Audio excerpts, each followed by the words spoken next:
What's good? What's good? What's goody? It's your buzzing cousin Ghost Boogie. It is B-Boys Underground number 60. Yes, that's 10, 6 times, yo. We're not going to stop. Got a dope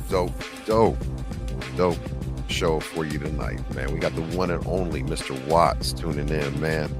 This is going to be a great conversation. Looking forward to it. A lot of game. Get ready. A lot of games getting ready to be dropped. First up, we got the one and only G-Fresh. What's goody, fam? What's going on out of Cincinnati, 513, yo? We're doing it again, B-Boys Underground. Got my boy, Mr. Watt Logic in the house, Vision House Studios. So we're going to get that going. Shout out to the wifey, everybody tuning in, B-Boys, B-Girls. Let's go. Yes, sir. And up next, we got the one and only motherfunkin' Bluebeard. Mad Ways, what's goody? Yo, what's goody, y'all? It's your boy Bluebeard tapping in for B-Boys Underground. Episode 60. We got Mr. Watt, so tap in. It's going to be a hell of a show. Let's get it. Yeah. What up, y'all? That beard extra blue today. I see ya. Yeah, he freshly blued out, man. Yeah, I'm getting ready for back to basics on Saturday. I hear you. You know what I mean? Well, look, last but certainly not least, the man of the hour, the one and only, Mr. Watt, y'all. What's goody? Yo. What up? Mr. Watt. Down the way from G-Fresh himself in Cincinnati, Ohio. Ready to share whatever I can to add to this amazing lineup of people that y'all had on the show. I'm blessed and honored to be here and be mentioned in the same league as a lot of those cats. So salute. Let's get it going. Man, let's get it cracking. Love it. Man. Yeah, man. Honored to have you. Yeah, for sure. So you watch the show, you know what the get down is. You know how it goes, man. Here is the question that we always start off with, man. Let everybody know before where you represent. You said you already did that in the intro. So here's what I want you to do.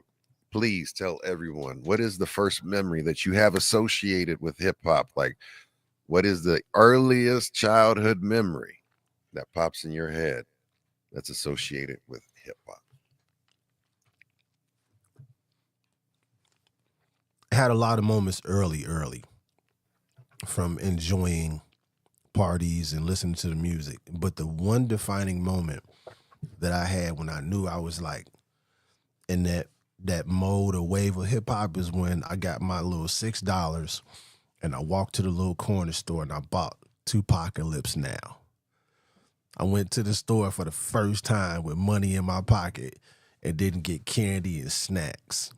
And I bought that tape. I had been listening to hip hop before then, but that was my first hip hop tape that I bought, put into my headphone, my little Walkman, and walked back home playing Tupacalypse Now on tape.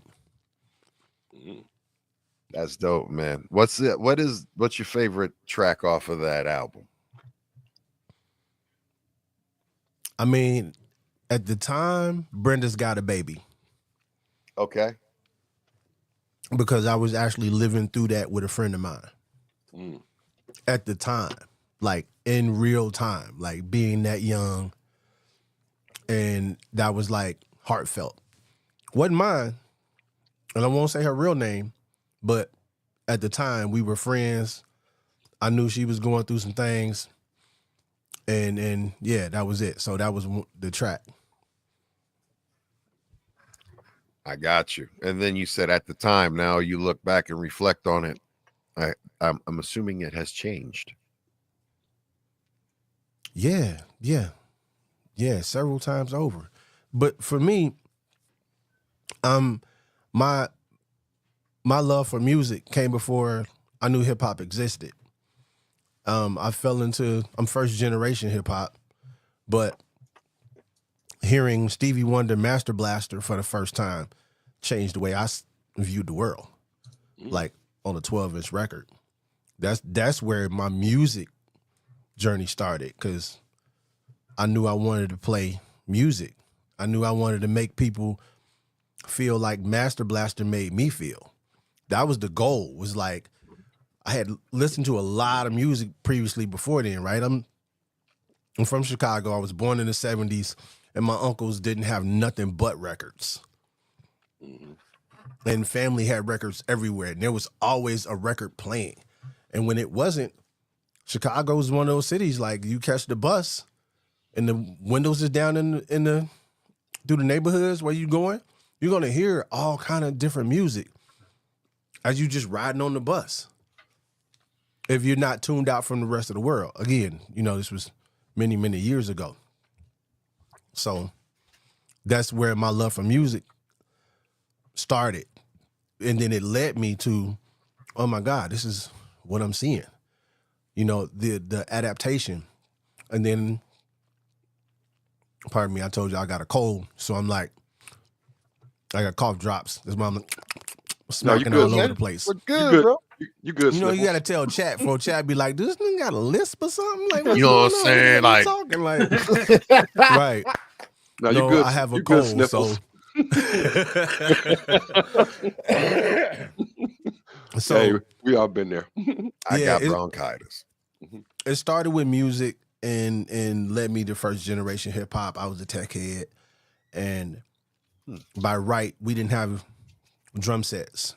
Somebody had a drum machine, and then we figured out it could sample, and you go from there. And yeah, that's like my earliest memories before I really knew that I wasn't going to abandon this in my life.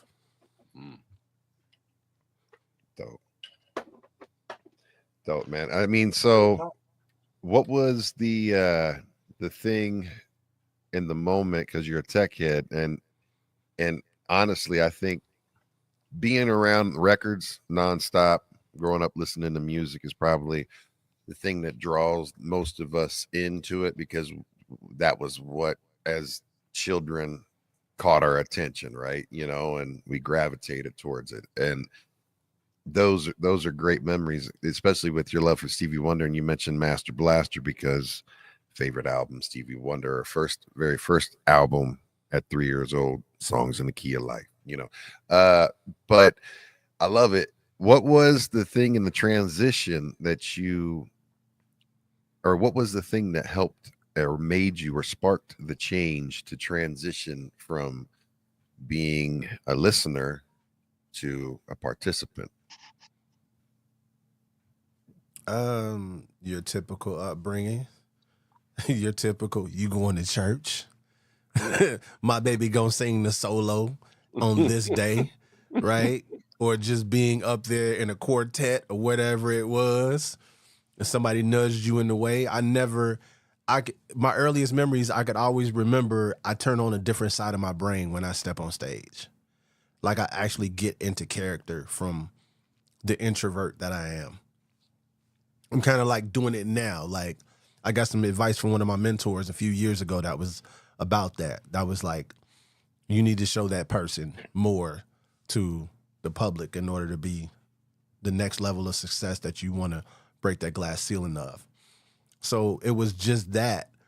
And so that became, long story longer. Started playing piano, learned how to self-taught most of the way, like 99% of the way self-taught. And went to Curie High School, shout out Curie High School, Chicago, and wanted to do, I was a art major, music minor at the time. Before I was playing music, but then I was really doing art. I used to love graffiti, and then I learned how to airbrush. So I was doing like t-shirts, and back in the day I was airbrushing jeans for the girls in the summer and all of that. That was like a little side hustle. That was something I came up with. My mom hooked me up with a compressor and a little airbrush gun and a handful of paints, and it went from there. Well, as I'm doing this, I'm still listening to music, right? And at a certain point, I was like, I want to do that. I want to be a part of what this thing was. So I would hear like drum breaks, like the DJs playing drum breaks, right? And I would just play gospel licks and other stuff I knew over it. I wasn't that good to play the whole song, but I knew the lick, right? So essentially I was doing my own loops because I didn't know any more of the song. I was just playing the parts that I knew, like if somebody just sung the chorus. And that led to a handful of cats at school hearing me, and it was like, yo, you need to come by. I need somebody to play the keys. I got keys at the house, but I can't play no keys. I ain't bet. Where you live at? On the south side. All right, send me your address. Catch the bus, go over there. I'm like, wow, this is dope. Hey, play what you was playing the other day. And he goes to record it. You know what I mean? He puts it on the 4-track tape. Boom, task cam. I had never really seen stuff like that, right? And he ran it back, ran through the other way, put the drums over it. Then it came out. It's like, what you think? And I was like, I think I have no idea what you did, but I want to do that. Like, that's what's up.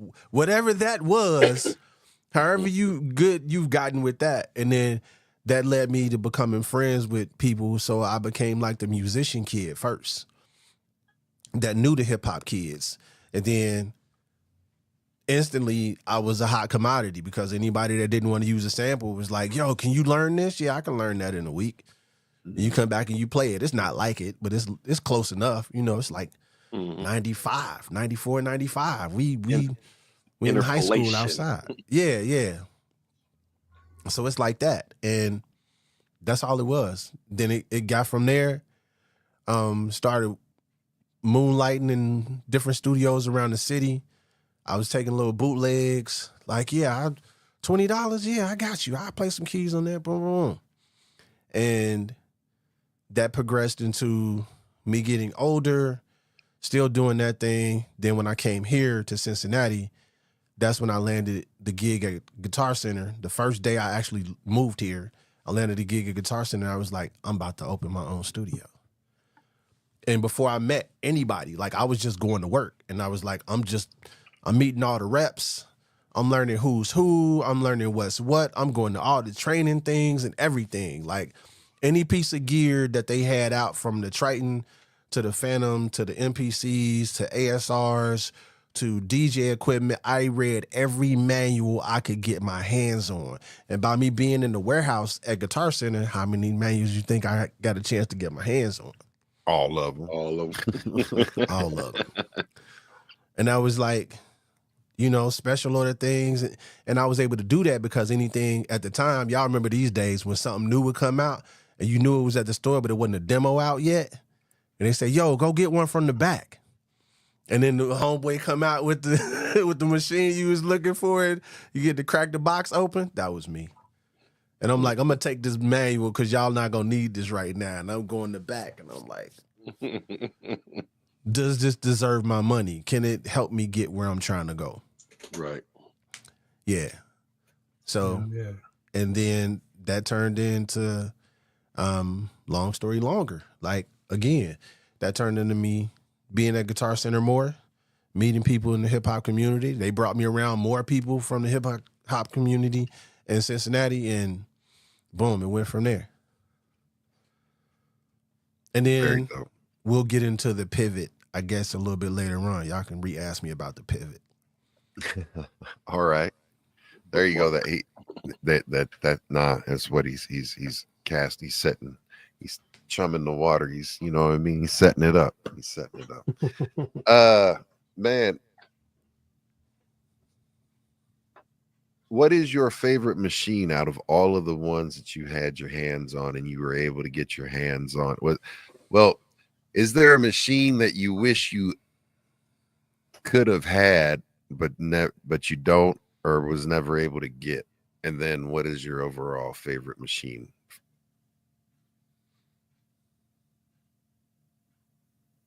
It's an excellent question. The one that got away?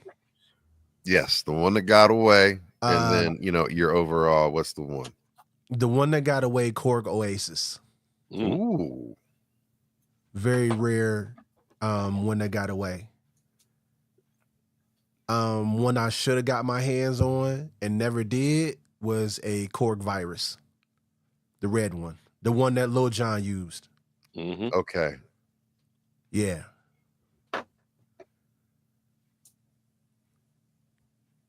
Honorable mentions, some of the EMU stuff. I wish I would have got the Proteus 1000. I had Man, the that 2000, but the 1000 had those pianos that couldn't nothing else top at the time, Mm-hmm. and just most of those. But I ended up with like a Planet Fat, MoFat, the orchestral one, the Planet Fat. I haven't heard that in 2000. a while. Yeah, I made a lot of stuff on Planet Fat. I did a Hmm. lot of stuff on that machine. And that was using, at the time, and even around then, I never personally, until later on, I never owned a MPC 2000 XL. My first personal MPC that I bought, that I didn't borrow or was using from somebody else, was the blue and red 1000. That was the first MPC I purchased with my own money. And then I bought a 2500 after that. Right on. And now I have a Live 2 and a Key 61. You have a Live 2. Yeah. Right Yeah, on. I did. I got probably 5 placements with the Live 2. With just that machine. Yeah. And for That was a those good who- question. I never, that's a very producer-esque, lab rat question. Oh yeah. I'm a gearhead, man. Oh yeah. Yeah, So, I mean, Sweetwater loves me. you got your own personal dude there. Man, I look Hey, at those hey, things what? like Playboy catalogs, like can't have. It's good to look at right now. Right. That's what the Korg Oasis was, man. That thing dropped at like $12,000 at the time. That was 12 grand when it dropped. Yeah, Damn. it was a lot of money. It was a lot of money. Yeah. Between 10 and 12, I believe. We have to look that up again. But we had one in the store. They shipped one to the Midwest. And it came, because they only made a limited amount of them. And this was like $12,000.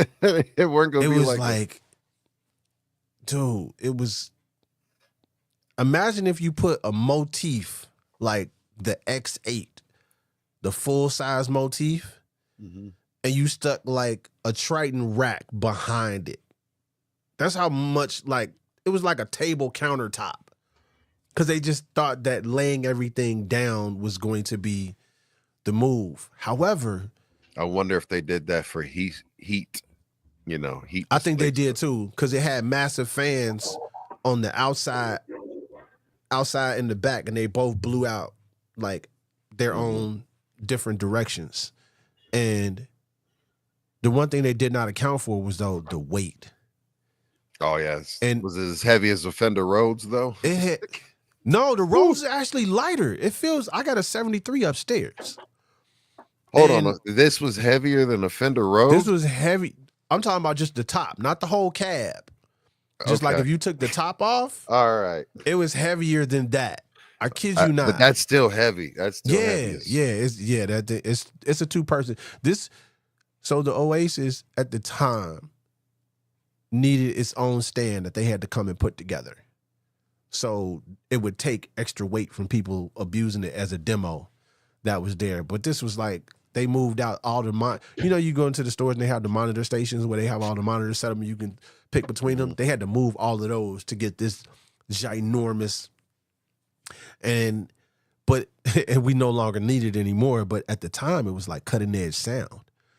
So you could do, 512 megs of RAM was a lot, right? Oh, hell yeah. It was unbelievable. And how much polyphony you could pull out of that on a device that wasn't,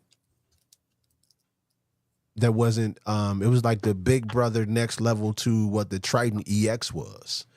Just for, I think, I can't remember what they said the polyphony was on it without dropping notes from the highest to the lowest.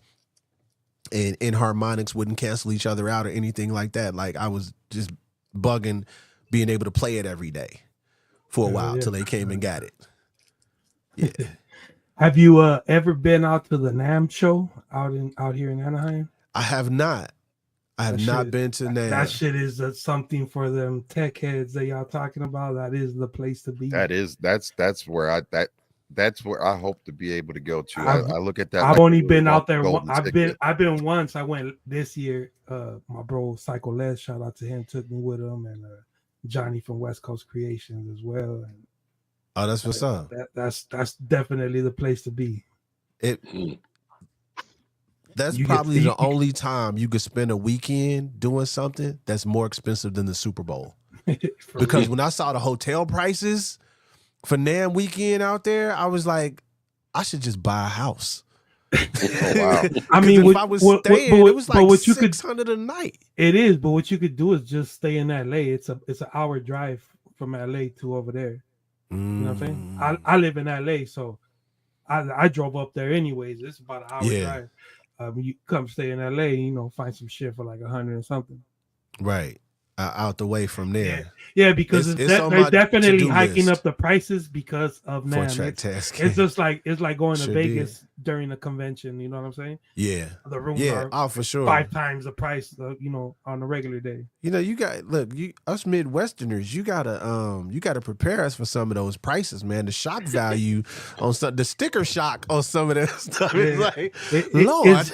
It's definitely crazy. It's definitely crazy out here, but I mean, it's the same if you went to New York too. You know what I'm saying? It's the same in Colorado too. Yeah. Shit, man. Yeah, Colorado got hit quick and early. Back when they first did what they did, and San Jose is where I wanted to retire at. Hell yeah! God, I love San Jose. It's one of the most beautiful places. It's something about that city to my DNA on earth. That's like, no matter what I was doing when I was out there, I was like, I want to be here all the time. Interesting. Yeah. That's right. I've been to a lot of cities, but that city for me was something really, really different. I can't explain it. Is that San Jose, California? Yeah. Oh, okay. I know it's not cheap. No, yeah. That's another on the West Coast. Yeah. Let me ask you, because being from Chicago, what was what triggered the move to Cincinnati? My parents. Okay. And a story that we don't have enough time to cover. Longer. Super condensed version of it. It started with my parents. It started with my mom. It ended up with Guitar Center, followed by I met a girl and we got married. Yeah. Oh, that's the reason. And at the time, even to this day, I knew that if I ever wanted to raise a family, I would not want to raise a family where I grew up at. Gotcha. I don't want those kind of problems. Understood. Yeah. And Cincinnati's dope. I think Scribble had a lot to do with me staying too. Because I knew it was going to be a thing where the community of people I wouldn't have to fight through. Mm-hmm. Not have, people feel some kind of way about you, right? They go to elementary school with you. Mm-hmm. They go to middle school and high school. Like, we saw people like that. We saw the people that, the rest of the world was like, oh my God, they're superhuman. Nah, they just cool people. They just happen to live here. So when I got treated like that as well, in a bigger pond with more fish, it's easier to get lost. Standing out was something that was important. And then building my own community here became a priority. Was like, this feels cool. This feels good. And losing some family members in the process that I would not go back home to see anymore was like, that was a big reason for me. It's like, I'm just going to stay. It's no reason for me to go back there and have to worry about the same stuff that I left and didn't have to worry about for a while. Gotcha. I told my wife something, and this is neither political or religious, but maybe somebody out there can feel me. When you grow up in a house, or you grow up in the projects, or you grow up wherever you are, and the norm is that your windows have bars on them, when you move to a place that don't have bars on the window, you don't even notice it for a while. Because you just so used to them being there. Mm.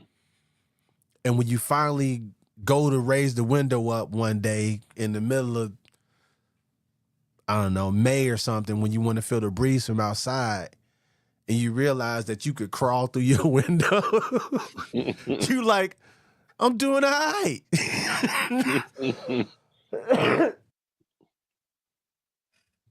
No disrespect at all. I understand why it is what it is. It's not trying to bash it or anything like that. But anybody that tells you that they want to be there and stay there like that is lying. Because if you didn't, you would never go on vacation. True. Just saying. Just right if you want to. Good point. Yeah. So for me, the transition and move turned into, adulting. And I think that's where I was supposed to be to adult, to where my kids are, teenagers now.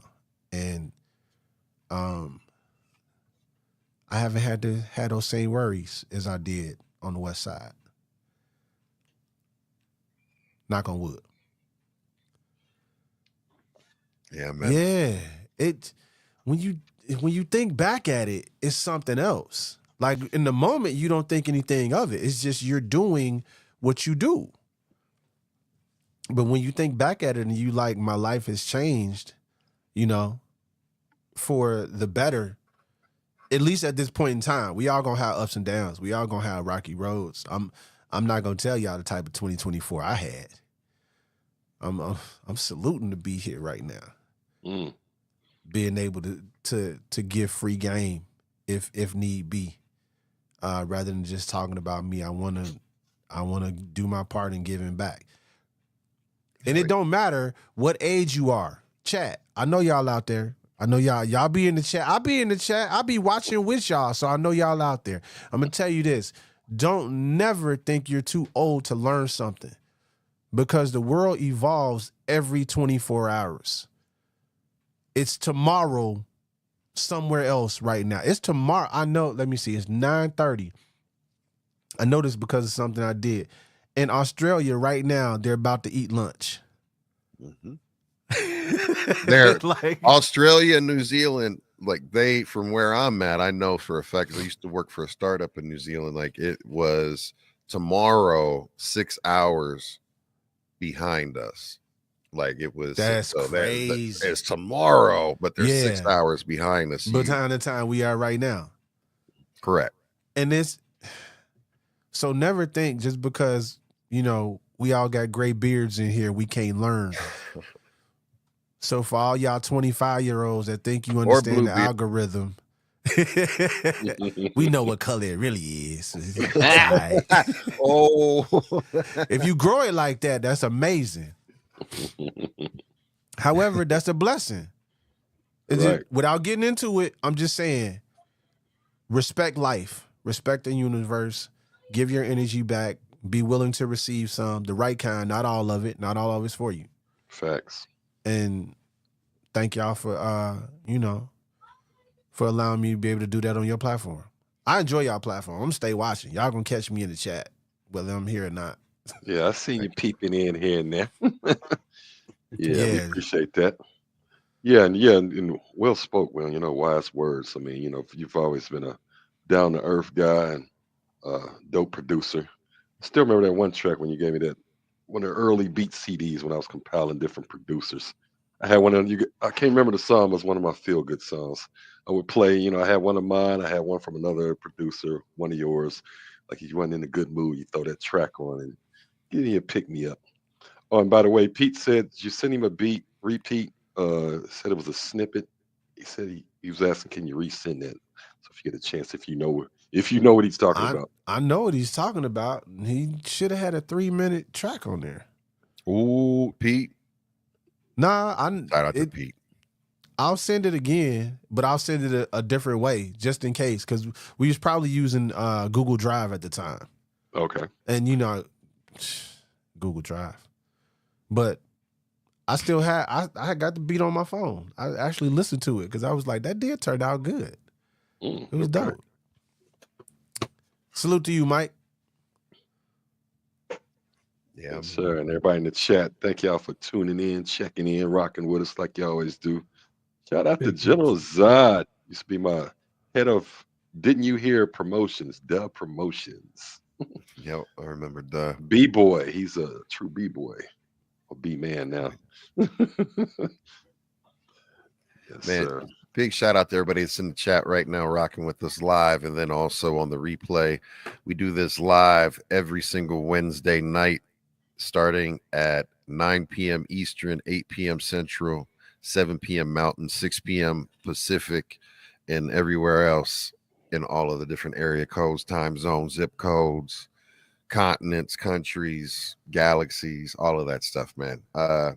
Please make sure you follow and like on all of our platforms and everybody individually as well, man. And again, B-Boys Underground. We do this every single Wednesday and pop-ups too. Got a lot of good guests coming up, and I got a question for y'all. yes, sir. Yes, sir. Let's go around the room. What does hip hop look like in 2025? I would say it's still a continuation. I mean, hip hop, I always break it down like this. Hip hop is the mother, it's the umbrella, it's the G of the earth, and it has so many different forms. I would love to see more of the underground, the artists that we, pioneers and new up and comers is doing that original hip hop, the boom bap that, kind of the originating that sound, adult contemporary hip hop, as old school Gree would say. I would like to see more of that come to the forefront. And I also think we gotta ride this wave on them trying to shut out independence. The majors are trying to make some major pushes for the outlets to control the industry, because they feel like they've lost a lot of power. So that's going to be a big thing to watch out. Demise has been really pumping up a lot of information on that on his Instagram page. So want to watch that. See that more the underground hip hop get some shine, and watch out for us being able to release our music in our own form and fashion without restrictions. And that's what you see. So you said you started with that being a continuation. So is that the trend that you're seeing go on right now? It's like the shift to independence is becoming more prominent because the industry itself is becoming more shady in how they're treating independence. Yes. I mean, Okay. that's been a shift for a while, and with the onslaught of internet and being able to, get your music out through different platforms opposed to just being signed to a major label. They want some of that control back. They want everything to run through them, and we don't want that. Because we've seen what kind of music comes about. So it's more free form, free spirit. Everybody can contribute, opposed to just being controlled. Mad ways. I've been waiting to ask you this question. I was waiting for today. Like, I want to hear your We getting answer. interviewed on our podcast. I love it. I mean, It's a shit. conversation. Yeah, Like, I know. I just wanted to know because I be hearing y'all talk, and I'm like, I want to know I some dig it. stuff. I dig it. I dig it. I see. I mean, like, I'm gonna shout out B Real and Psycho Les for just dropping a fucking classic album on December the 6th. Real Psycho, some gold school fucking legendary artists, bringing that fucking hard ass fucking hip hop back. So, with that ending the year, I just look forward to more amazing music dropping. I know I got some shit in the works that should be coming out early this year. Some shit with Psycho Les, as a matter of fact. And so the underground scene is definitely popping out here in LA. I'll tell you that. Like, we got some dope ass artists out here that are really doing their thing. And yeah, the West Coast climate is a different place musically speaking. I feel like they really, really support out on the independent level. Unlike less, we do it less in the Midwest. They do it probably a little bit more in the East. But out West, I feel like y'all shows be packed. Everybody support everybody. Everybody featuring everybody, and that grimy sound, that the way the streets feel, the way they smell, the way they sound, still comes through to the music from the West to this day. So that's why I felt like that question was important. And last but not least, Ghost Boogie. What does hip hop sound like in 2025? I definitely think that the fact that with doing this show, right, one of the things that I wanted to do was be able to tap in to the underground scene and the feeling of the underground scene, you know, in a virtual way, the way that I could participate towards my health. And I've at that time last year when we started it in October, my view on the future of hip hop has absolutely changed just by interacting and being able to meet and speak with so many people. It has evolved well beyond what I could have ever imagined. I've mentioned it before that because hip hop is integrated in all aspects of society and life, that you can't get away from it. It is there. It is that. It is the culture has made and impacted all cultures at this point. Facts. And it's beautiful because music has always been a way that I have always been able to connect with people, regardless of if their differences, however they may be, regardless of any differences. I can always connect with somebody musically, right? And that's how I find good in people. And speaking about music, and I like that. And I have a lot of hope. I have a lot of hope because the sound is there. It's bubbling in the underground. I think now more than ever, we have the power. We are aware that we have the power, and independent and underground communities, really are what is the culture at the end of the day, because that the folks that are in the underground are the ones that are consuming it rabidly and are hungry for it. And even if you're in a scene where there's not an underground scene, because there's the internet, because there's shows like this where we try to be your one-stop shop for everything hip hop, underground, and mainstream, B-Boys Underground. But there's all those different things for you to be able to be out there and get connected. And I think that it's a beautiful time. I think that, like everything in the world at this moment, there's a lot of evolution, a lot of change, and I think at least there's a lot of hope, and there's a lot of future with a lot of these young artists out there, because the younger artists that are connecting and tapping in with the original sound and the original ways and everything like that is beautiful. But I don't hate on anyone that is expressing their art in any way, as long as it's not promoting some type of hate that's hurting somebody or, doing harm. Don't do harm, do good, and try to give people game. And even if you're trying to give people game in your own type of way, and it might not be polished up and nice for one person, it might look like a gem to another person, because that's the type of game that they need at that moment in their life. So that's what I think. Chat, give it up to him. Yep. These are your amazing hosts that y'all get to watch every single week, giving y'all free game on what they think their professional opinion is on the music industry and where it's headed for the people. I think the last thing, I agree with all of y'all. I think we do need to take something from the West Coast, some of their book I think the people on the West Coast know that it's okay to buy directly from the person. It's okay to support directly to that person. You don't need a cosign from a major label. You don't need a cosign from a major streaming platform to go to somebody's website, to click a QR code, to give them $4 or $5 for their heartfelt pouring out my soul to you music. If you vibe with it, give them people a couple dollars, man. Yeah. It don't take much more than that. It really doesn't, because going to the conglomerate of the streaming platforms, they have their place. There's some good and bad with it. I'm not gonna I'm not judging either way. I'm just saying, if I give you the option to buy and not have to create a bill, a one-time purchase would feed us for a while, would feed our souls for a while. Rather than saying, I want you to create a bill for you so you could be entertained by these people that I'm not paying for the same reason that you're paying me. That's it. Just teach the consumer that it's okay to buy directly from them. Nobody's trying to scam you. You are getting art for your money that is unique to us as a species on the planet. We're the only ones that have currency and art in the same category. If I'm wrong, please let me know. No, amen. Mhm. And that and So- a little support will allow me to pour more of my art out to you.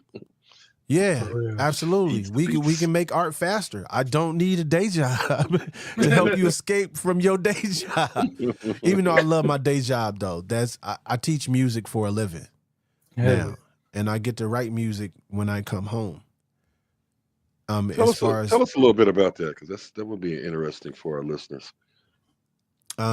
look, we made it to the pivot. Hey, see, go. I bug it up without even knowing. we made it to the pivot, and that was me going back to school at 40 years old. Shout out Full Sail University for me getting my music production bachelor's degree from them and garnering and earning one of the most influential networks of people, of humans in the entertainment industry. That's the front desk lady. That's the dude that grabs the coffee. That's the guy that's sitting in accounting. That's all of these people that make the things that you see work. And I knew in order to introduce what I can already do to that network, I would need a degree in order to be able to do that. And that's what I chose to go do. And I essentially went there for the network. I knew it. I had been teaching it forever because you can learn all this stuff. Mind you, again, I read all the manuals.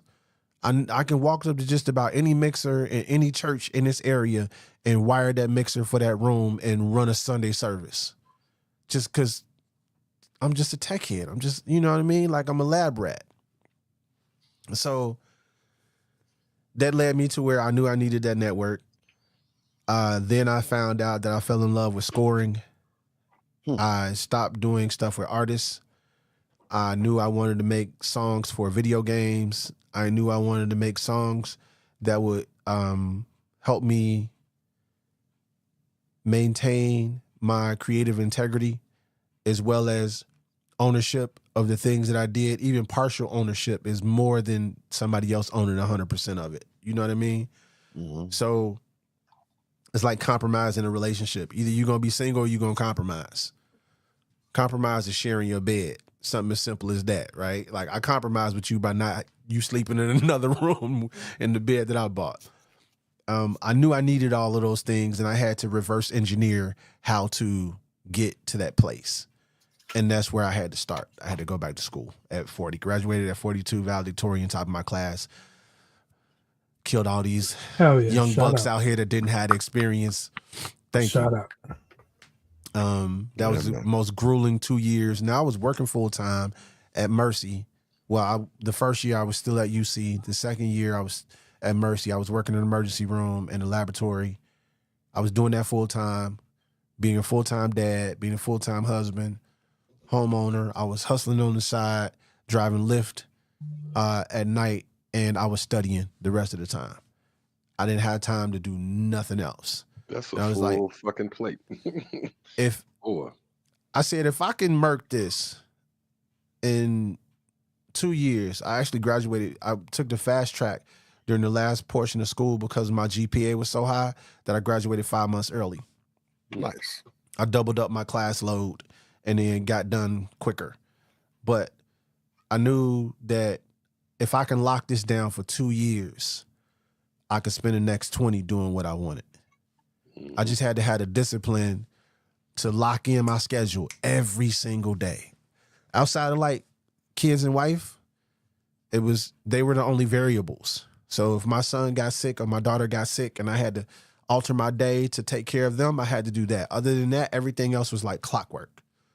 It was like it had to be like this in order for me to stay on task. Like the OCD came out for real, for real. And so that led me to starting a network in different rooms. I had to go join some Facebook groups and some other instances where I wasn't, no disrespect, I had to get away from the music people. Because we all do music. So we gonna make more music? Or when you open a restaurant, do you get a catering business to partner with? Or do you partner with another restaurant? Or do you get a dessert specialist and that's all you have is desserts? Or do you have a main course? You see what I mean? Like I had to get out of the room with the other people because somebody told me, shout out Mark Kilborn. He does audio or did audio for all of the Call of Duty games, basically. Okay. Like a whole bunch of other stuff. He said, you gotta leave this room and go to it. If you're the smartest person in the room, leave the room. We've heard that, right? But he's like, would you want to be in a room full of musicians or a room full of editors or something like that? Like, and I was like, man, that makes sense. I thought about it in the mind frame. If you go to prom and you go to a Catholic school and it's all boys there, the first girls show up. You see what I'm saying? Boom, So, boom. All when I hands on finally deck. made it into the rooms for the film festivals and for the game developers, they didn't have no audio people. And I was like, yo, I'm right here. I'm right here. Everybody need audio. I'm right here. How much you charge for this? What would you bet? Give me 50. Give me, that's $20. I got you. I fixed it. Boom, boom, boom, boom. I'm making coin. I'm doing stuff pro bono, but I'm also building my portfolio and reputation within the community of people to say, this dude is always on time. He does impeccable work. He's great to get along with because we just kick it for a lot of the time, but we work just as efficiently. And that led to, more people knowing what I had already done. And that led to winning my first award for a short film for a film score here in Cincinnati. Shout out Winter Film, Dave and all of them. That's what's up. One of the longest running things here in Cincinnati. And after that, people was like, I need you to do my music because then I could officially make my title award winning. You know what I mean? Then when I got my other awards after the fact, some from school, some from not from school, I was, award winning. Once I added that to it and I was like, yo, and then people could see my work from them putting things on Tubi, from them putting things on Amazon Prime. And I was able to attach myself to it. Then it became, now I can see you can write on spec. Let me see what you can do. And started connecting with, shout out Nelson Johnson, like Nelson K. Johnson, 85 Productions. Stop Sleeping on God is the whole brand. Go get you some merch because we don't control this. We just playing the game while with the time that we have. We don't control it. Enjoy the ride. I'm not saying be scared of it. I'm not saying don't, you know what I'm saying? Don't turn up. But be mindful that there are things that are out of your control, like the wind, sunshine, water when it rains. It's out of your control. So I paid another black man for a 2-day course on music licensing because I seen how many placements he had already. He had a course to take. I said, I got to connect with this guy. He knows what I'm doing wrong.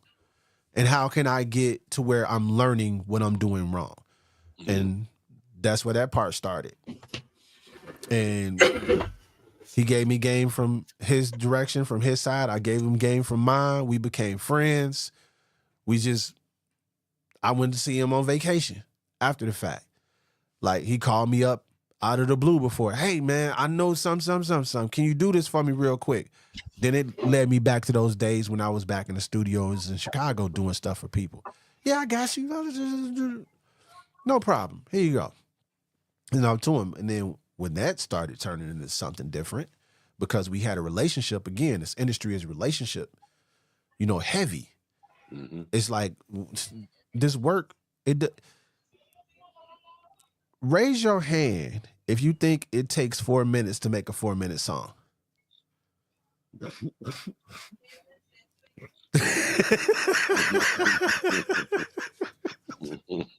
You see what I mean? People think it takes 2 hours to make a 2-hour movie, right? It doesn't work like that. So we're in each other's face. We're in each other's presence long term. In most instances, you want somebody that's going to buy something from you one time, or you want a repeat customer, which is why we seeing ads night and day, because they target you for where you purchased from already. They want repeat customers. Mm-hmm. So you want repeat clients. And if we can't be clients, we can be friends. I can enjoy that as well. It don't have to be about the money at all. We can enjoy each other's appreciation for music, like in general. Yes. AI, and Midget Mike's our AI master. So that was my bro. I told you that made that song for me too. Man, that was him. Okay, that was him. I got you. That sentiment is something that people don't realize how much we put into what we do, and when they go to do it for the first time, I teach at Xavier University. I got a hip hop production class there. Sample based. Hey, salute to you for that. Salute to you for that. Thank you. Yeah. Thank you. So salute to Saint X for having I'll that. take one. Thanks Saint X for having that. That's dope. That's an off-camera type of conversation. But however, that duly noted. You learn when I get in front of these people that are in their 20s and and I'm introducing them to something that they're doing for the very first time. And oh my God. And it turns into work after 8 weeks. It's interesting, but it also turns on a light bulb for them to respect it differently. And what happens, they go out and they teach to other people around them based on what I'm teaching them. Mm-hmm. So the music appreciation is something that I'm trying to get back to these younger generations. And I teach from 7th grade all the way to college seniors in different formats and programs. Music program director for the Music Resource Center here in Cincinnati, powered by the YMCA, nonprofit, both of them. Feel free whenever we doing anything. Salute to you for that. Yes, thank you, absolutely. Thank you. This place is an oasis, man. There's 7 studios in the building. They're set up like classroom versus moving to a private studio, moving to a bigger studio. And we teach everything when it comes to audio possible. And that's from individual instrument lessons, that's to production lessons, that's to singing, that's to rapping, that's to songwriting, that's through engineering, that is post-production, that is sound design, that is, we have the capabilities to teach anything. So if you had a 8th grader that said, Dad, I want to make explosion sounds for movies, you can send them to us. And I can teach him how to build explosion sounds for movies. That's dope. That's the important part, because I see generations of us after us. Like, we see and this kind of leads back to what do y'all think hip hop is going to be like? It's not all bad. There's so much more diversity to what their palette is than what we think it is. Mm-hmm. Like the kid that loves Sexy Red and Cardi B comes up to me with a Slipknot t-shirt on, telling me he's learned this new Metallica song and he hopes they do a Tiny Desk. And I was like, "You want an extra snack?" Like, it's that I can't give you exact. It's like a HIPAA violation if I give you the exact thing, so I got to make some stuff up in the meantime. But it's mostly true, like in different pieces that I'm seeing, that you would think that the little kid that's thugged out by looking at him, You wouldn't think he got a studded belt on with a chain and his wallet in the back, and he got black socks on that come up to his knees. And he's You like, know, I can't wait to put some mascara on and play some guitar. Like, I mean, you the beauty about that, and I'm sorry I interrupted you, No, but go ahead. the Please, point this is that I wanted to conversation. make, the point that I wanted to just highlight, what the beautiful thing is what, you know, I have tried, and I try to just tell everyone that I have contact with is like, listen, man, just because someone looks a certain way, of course, and this is what I tell my kids, you can't make assumptions because you never know what they are. And that's what's beautiful when you have a conversation with people and you sit down and talk with people. You get to realize like, oh, there's shit in common. And then you also like, man, I was completely wrong about this assumption that I had in my head based on your initial appearance to me and the Correct. way By the that my cover. body processed, right? You know what I mean? So Reading the book, the cover, the whole saying. I love it. I And love it. and that's the thing that, we have to acknowledge.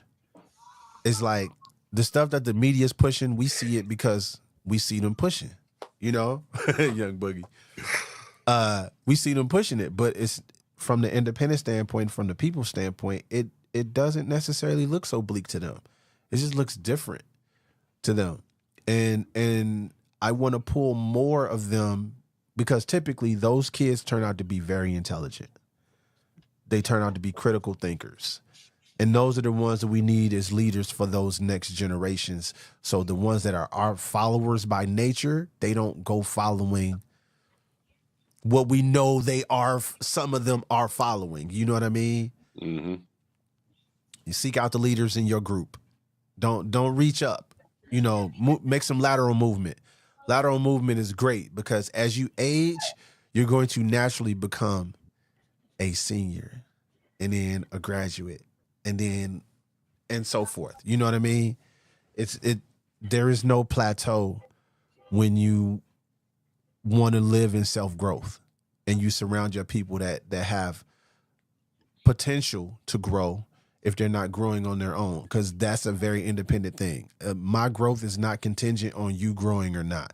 However, if we do it together, it makes life so much better at that point in time.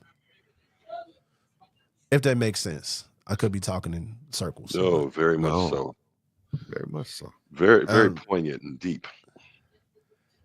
So man, yeah. Let's get into some music at this point. Give people a chance and an opportunity to hear something that you've done, which is something that I want to share on the screen. And for everybody that hasn't had an opportunity to check it out, here is the link.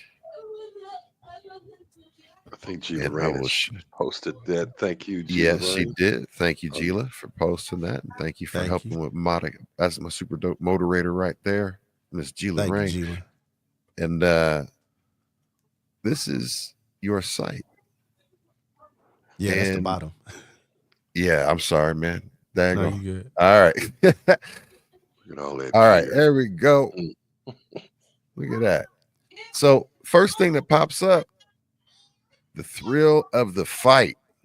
Yep. Yeah, just finish that. Tell us about that. Tell us about the thrill of the fight. This was, let's tie it back into, this was somebody from the Full Sail Network that I met virtually online, going back to what Boogie had said, technology allowing us to be able to connect with people without having to leave our space and still get things done. Long story short, good evening. We had, Full Sail does these things a lot for graduates. Alumni mixers is what they call them. I met somebody at an alumni mixer. We hit it off, like tech nerds. I mean, he's got more sense in his studio than, he's got a Dolby surround sound studio that was audited, edited, and certified by Dolby kind of thing, right? So we get to talking about marriage life and studio life and yada, yada. And kicked it off. Great dude, JD Mayer. Shout out, JD. Shout out. Short background on JD. I was a fan of him. If you ever played Uncharted, he was responsible for the music and sound effects and a bunch of stuff that was on the Uncharted series, like from the first one to the last one. And ended up doing other stuff from there. Like, so he was the one. I was like, yo, you are so dope. Like, I've been playing these games forever. And that was such a cinematic movie too. The soundtrack and like the audio and the, because that was such an, that was the launch title for the PS3. You know what I mean? And that was like, here's this big production. It was like an Indiana. You played Indiana Jones for the most part. Yeah, exactly. So he called me up because he had another title that was on his plate. And he was like, hey, I checked out your music before. I feel like you'd be perfect based on what the clients had for the references that they wanted to use for the title track for this video game. And I said, cool. You know, he asked me if I was interested. And I'm like, yes, I am absolutely interested. Didn't even know what it was. Didn't even have none of the other stuff. Y'all know how NDAs work, stuff like that. Didn't have anything like that on the table yet. And I was like, I knew his record already, right? I knew his history. So I knew he wasn't going to, I knew it wasn't a scam, basically. So a couple weeks went by. He called me up, make the introduction. We'll talk about it. Cool. I met Ian. Shout out Ian. The developer of the first game, Thriller to Fight 1, did it by himself. Like, one of the smartest people I know. Really, really cool, down to earth dude. So I said, send me a couple references. He sent me a couple of references for what he wanted for the title track. They originally just hired me for the title track. That's all they needed. It's like, we just want a title track that's like some really, really hard boom bap hip hop for the game. Okay, cool. Bet. So he sends me the references. I pick out what I needed to pick out. I got a vibe. I got a feel for it. And then wrote a couple different beats. Sent it to him. He liked the one. All right, cool. Boom. Got that back. I'm writing. Writing. First month. Took me about a month. Wrote the song, recorded, mixed, mastered, engineered, sent it back. Loved it. Boom. Client happy. Wonderful. Thank you. When's it gonna come out? Had this whole conversation about it. That's a whole different conversation. So we get past that, and about 2-3 weeks went by. I hadn't heard anything from anybody, and then he calls me up. I'm like, oh, what's up? Like, we had a great conversation before. Is there a problem? Do you need some more stems? And yada yada. You know, I'm not knowing what to think at the time. Mm-hmm. And he goes, we love the title track. How would you feel about doing the entire soundtrack? Bring it on. Bring it on. You like, hold on, let me check. Yeah. And I'm like, I couldn't say no at all, first of all. Like, if you loved what I gave you the first time, through that, this was like a dream come true, right? This is one of my bucket list things to do. And I said, sure. And we had our discussion. We did, you know, all the meeting stuff, all the NDA stuff, all the contractual stuff that went from there. And then I had to get to work. And to be completely honest, I had no idea what I was doing. Had no idea what I knew how to make the music, but I didn't know what I needed to know to make this perfect for the game. So I did not have a VR headset at the time. I went and got a VR headset. I went and got the first game, and I played that game night and day and night. And I was like, what would the music sound like if I'm doing this the whole time? What does this soundtrack need to feel like for me to be one to, you know, box, right? VR boxing game. Put the headset on and you boxing. It's a workout. It is a workout, like hands down. And then the pieces started falling into place. I need a song that feels like this. I need a song that feels like that. I need a song that feels like this. I need a song that feels like that. I did that over and over again. And I'm like, okay, who are the artists? Because I didn't want to do it by myself because it was instantly called a soundtrack. It wasn't an album. He didn't ask me for an album where it would be me featuring people. He asked me for a soundtrack. I'm a gamer.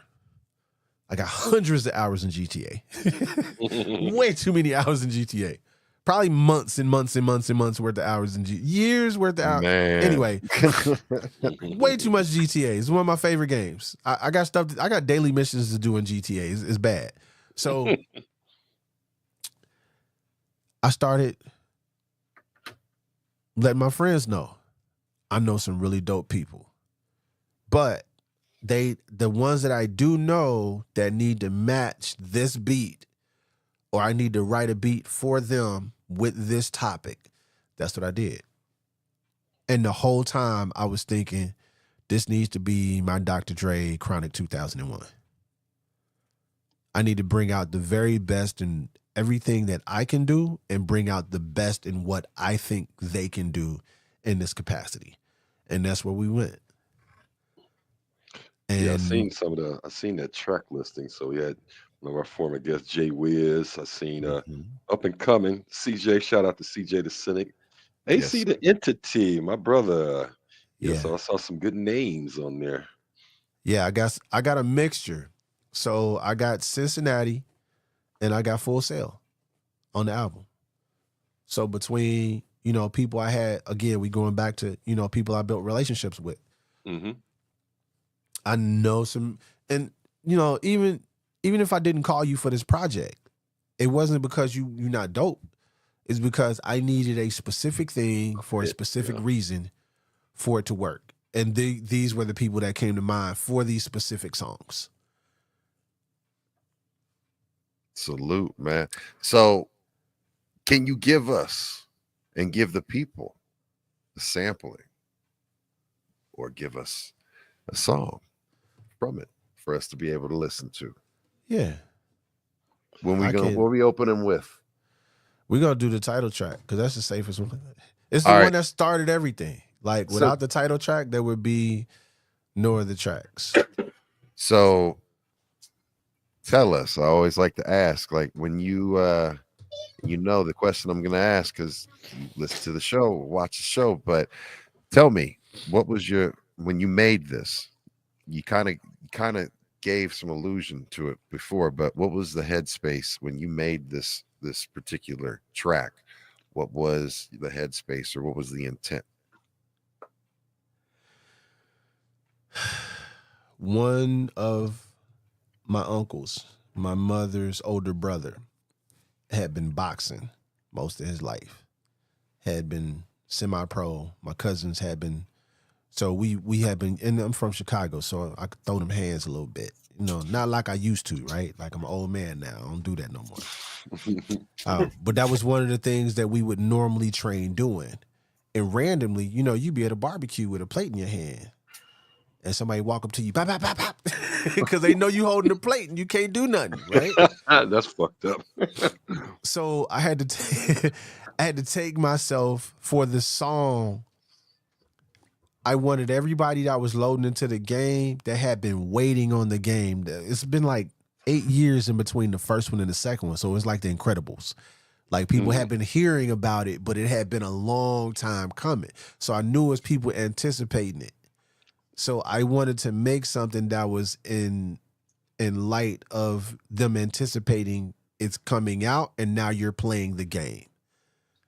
And I had to put myself in their shoes to where you might not be able to fight at all, but I'm going to make you feel like you can knock anybody out with this song. That's dope. I ain't trying to let nobody mess around, get knocked out. I'm not saying that. I'm not saying don't go get gassed. Hey, yo, Rock. Hey, yo, I'm not saying that. However, yeah, it just had the feel that I wanted it to have.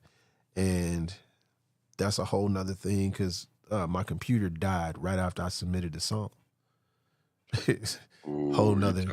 Ooh. Yeah, it crashed and burned, and I needed to go build another computer to finish the album. It was crazy. But I was not going to not deliver a product.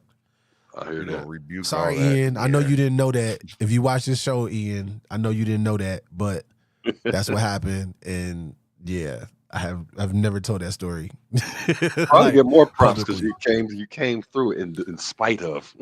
Yeah, for sure. Yeah, failure was not an option. It's the same thing when I went to school. Failure was just not an option.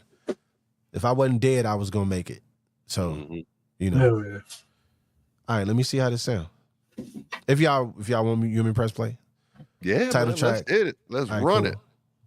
Thrill of the fight.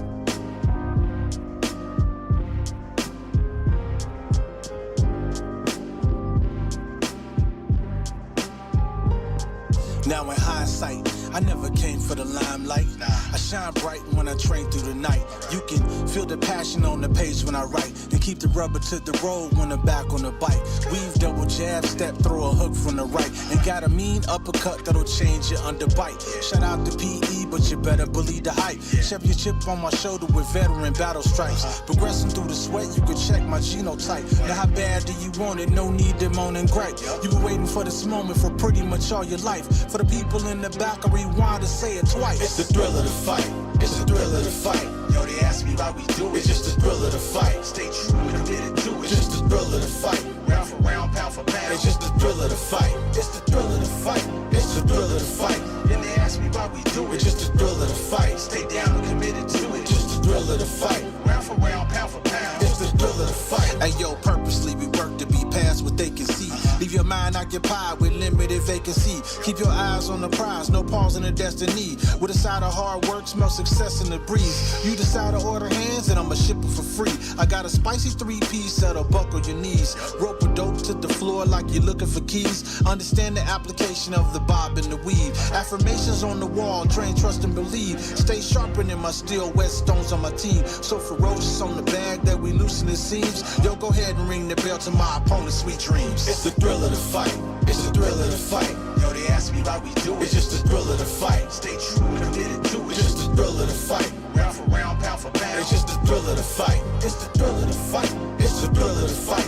And they ask me why we do it. It's just the thrill of the fight. Stay down and committed to it. Just the thrill of the fight. Round for round, pound for pound. It's the thrill of the fight. Hey yo, raise the intensity. Spirit of a champion. God of love gladiator. Step into the pantheon. Switching up the stance now. Recognize the southpaw. And doing through the dance. Bigger bite from the underdog. So give it all that you got. And leave it all on the block. Check the tail of the tape. When ain't no way we gon' stop. Correcting all the mistakes until we reaching the top. We up before day breaks and never asking for props. Jump a rope in the rain is like connecting the dots. Watching most of the greats and only counting the shots. Put some gas on this flame cause this is about to get hot, hot, hot. Now say it with me. It's the thrill of the fight. It's the thrill of the fight. Yo, they ask me why we do it. It's just the thrill of the fight. Stay true and committed to it. Just the thrill of the fight. Round for round, pound for pound. It's just the thrill of the fight. It's the thrill of the fight. It's the thrill of the fight. And they ask me why we do it. It's just the thrill of the fight. Stay down and committed to it. Just the thrill of the fight. Round for round, pound for pound. It's the thrill of the fight. Raise the intensity, spirit of a champion. God of glove gladiator, step into the pantheon. Hell yeah. Hell yeah. So, Thrill of the fight. very, very freaking cinematic. That was lush. Thank you. Yes. And Thank love the lyrics too. Thank you. Break it that's down the details of the, what the game is about and everything, and then the fight. It was very well done. Very well done, my brother. Yeah, I could rap sometime. You can drop a bar too. Okay. I got a surprise for y'all. Can I do a surprise for y'all? Hell yeah, we like surprises. All right. So, and this is an actual surprise, y'all. I didn't tell anybody about this. Even the artist that it's involving. We had one song that didn't make the album. It got cut from the album. It was probably one of my favorite songs. However, the special thing that we were able to do was maintain the rights to the music. So nobody else got the final rights to the music if it didn't make the game. So we were able to get the rights to the song back. All right, Mike, we gonna run it. I gotta settle in a little bit, Mike. I got you. Hey, Mike gets strong-handed sometimes. Don't mind him. I see that. It's funny being on this side. Shout out to Mike. Shout out to my homegirl, the Fire. She's from Jersey. She lives in LA now. out there doing music, big things. She is a phenomenal artist, just amazing human, phenomenal artist. She's somebody I actually met on Instagram. She won like a battle competition and got to open up for Eminem or something like that. She did this other track, and I had to reach out to her like, hey, like, I love this song. Where can I get your music at? And can we work together? And I hit her up for this song, and I'll set it up real quick. At the time, I knew I didn't have a style of music that I really, really love from a group that I really, really honor and respect, and that's Wu-Tang Clan. And season 2 of the show that was on Hulu had just came out, and I had been watching. Even though we lived through it, right? I had been watching, and I'm like, I need to cook up something like this. I need to put one of these on the album. And long story short, that's how we got Beast in the Ring. This is exclusive. You cannot find this anywhere. This is the you won't B-Boys get Underground exclusive. It's not on the album. It's not on streaming. If you steal it, I'm gonna know it was you, because it doesn't exist anywhere else in the universe but with me at this point. And you're about to hear it. Episode of B-Boys Underground 60. B-Boys episode 60. With some of my favorite people. We're gonna play Beast in the Ring by the Fire. Holla at your girl.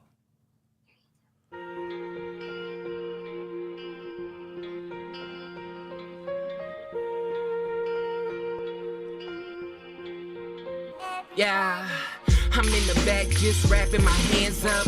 Slip on my gloves while I'm pulling my pants up. Looking dead in the mirror like I'm searching for answers. I am my own opponent and I'm holding me ransom. Nobody is unstoppable here except for me. Every punch has victory in this trajectory. I'm a savage, I fight dirty. They misled cause I'm purdy, but heard from a little birdie they live was really a gurney with a journey. I'm probably gonna need a couple attorneys. Speaking attorneys, I'm skating on them like roller derbies.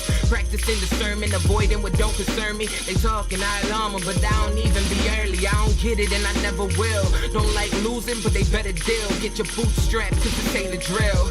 Honestly, I can't imagine what it's been like leaving your family embarrassed by the ringside. I'm a beast in the ring and a queen in the streets. Beast that don't beat, so a beast what I be. I'm a beast in the ring and a queen in the streets. Beat him to the beat, let him beat. I'm a beast. Yeah, your stamina good, my stamina great. Been Clark Kent in this place, but I'm grabbing my cake. Don't plan to relate. I'm different and your pattern the same. Leave them damaged, then abandon them like Danity Kane. Closer I get to the ring, the more my sanity fade. Mean gal with a mean hook. Rap is the same. My anger management is callous. Been sensitive, been a fan of it, so I don't feel a thing while I'm leaving them all the bandages. No unfair advantages. You ain't loose to no random chick. National Geographic is here to show what the savages don't get it and they never will. Hot-headed, but they better tell that bad attitude will get them killed. Go look her up on Honestly, social I can't media. imagine taking cash just to leave this half for the man who came in that. DAPHYA. Go check her out on Instagram. Big Sunshine. On my third round, hit him with the curve now. Using what I learned, how can you deny the girl's crown? You just getting burnt out, fire good to burn down. Baddies and bombs, something I never turn down. They hungry, but I be ravening D&D when I'm traveling. Seek geek to see me putting the man to bed. I ain't asked for this, I'm programmed to win. So mastering's not so challenging. I'm chasing that bag home, take what I can know. And that involves tearing them down like they was vandals. Honestly, I can't imagine or pretend to know what it feel like losing after racking all these wins. I'm a beast in the ring and a queen in the streets. Beast that don't beat. Thank you for sharing her Instagram, LA. Beast in the ring and a queen in the streets. Beat them to the beat. Peace and blessings. I'm a beast. Go holler at your girl. Tell them to put the song back on the soundtrack. It deserves to be there. Ladies, represent. Man. Beat was fire. Yes, It was man. fire. And then the little boom, boom, and the drum syncopation. And her bars were on point, but that beat And was the- fire. Got that Bruh. Middle East. She got bars for years, not just- days. Like, I just followed her. The punchlines. she's one of my favorite MCs, and she can sing too. Like, I truly okay. support everything she does. Yeah, And man. Yeah. She's So cold blooded. exclusive for B Look, Boys Underground. and Yes, and sir. thank you for Appreciate it. blessing us. Thank you for blessing us. But that I gotta say, what I appreciate about the music sonically too is the sound bed. Like on the first one, like that's the title track. I felt the menu screen vibe because the you had the very simple repeating jingle that's the earworm, right? And on this one, I felt the Wu-Tang fire, but I love the spread, the like the percussion and the Mhm. wide sound stage that it had. I mean, I love when Thank music you. breathes, when it's not all compressed and compacted Jammed in together. there, It's, yeah. that's some of it that's cool like that. But when you can like feel like you're not restricted and sit down into a song and like spread your feet out, and Digested that's like a meal. Like I it's you was can able to enjoy that take this piece, sonically. that piece from the everything was spread out So and tight at the I'd same like time. to share why it sounds like that. Sure. Because I mixed that record as if we were putting it on vinyl, like the whole Right album. on. I did not mix that for streaming at all. It wasn't meant to go in MP3 form at all. It was supposed to go from the 32-bit float wave Hmm. to record. So when I go press it up for exclusive vinyl, a limited run of this soundtrack is going to sound like it deserves to sound.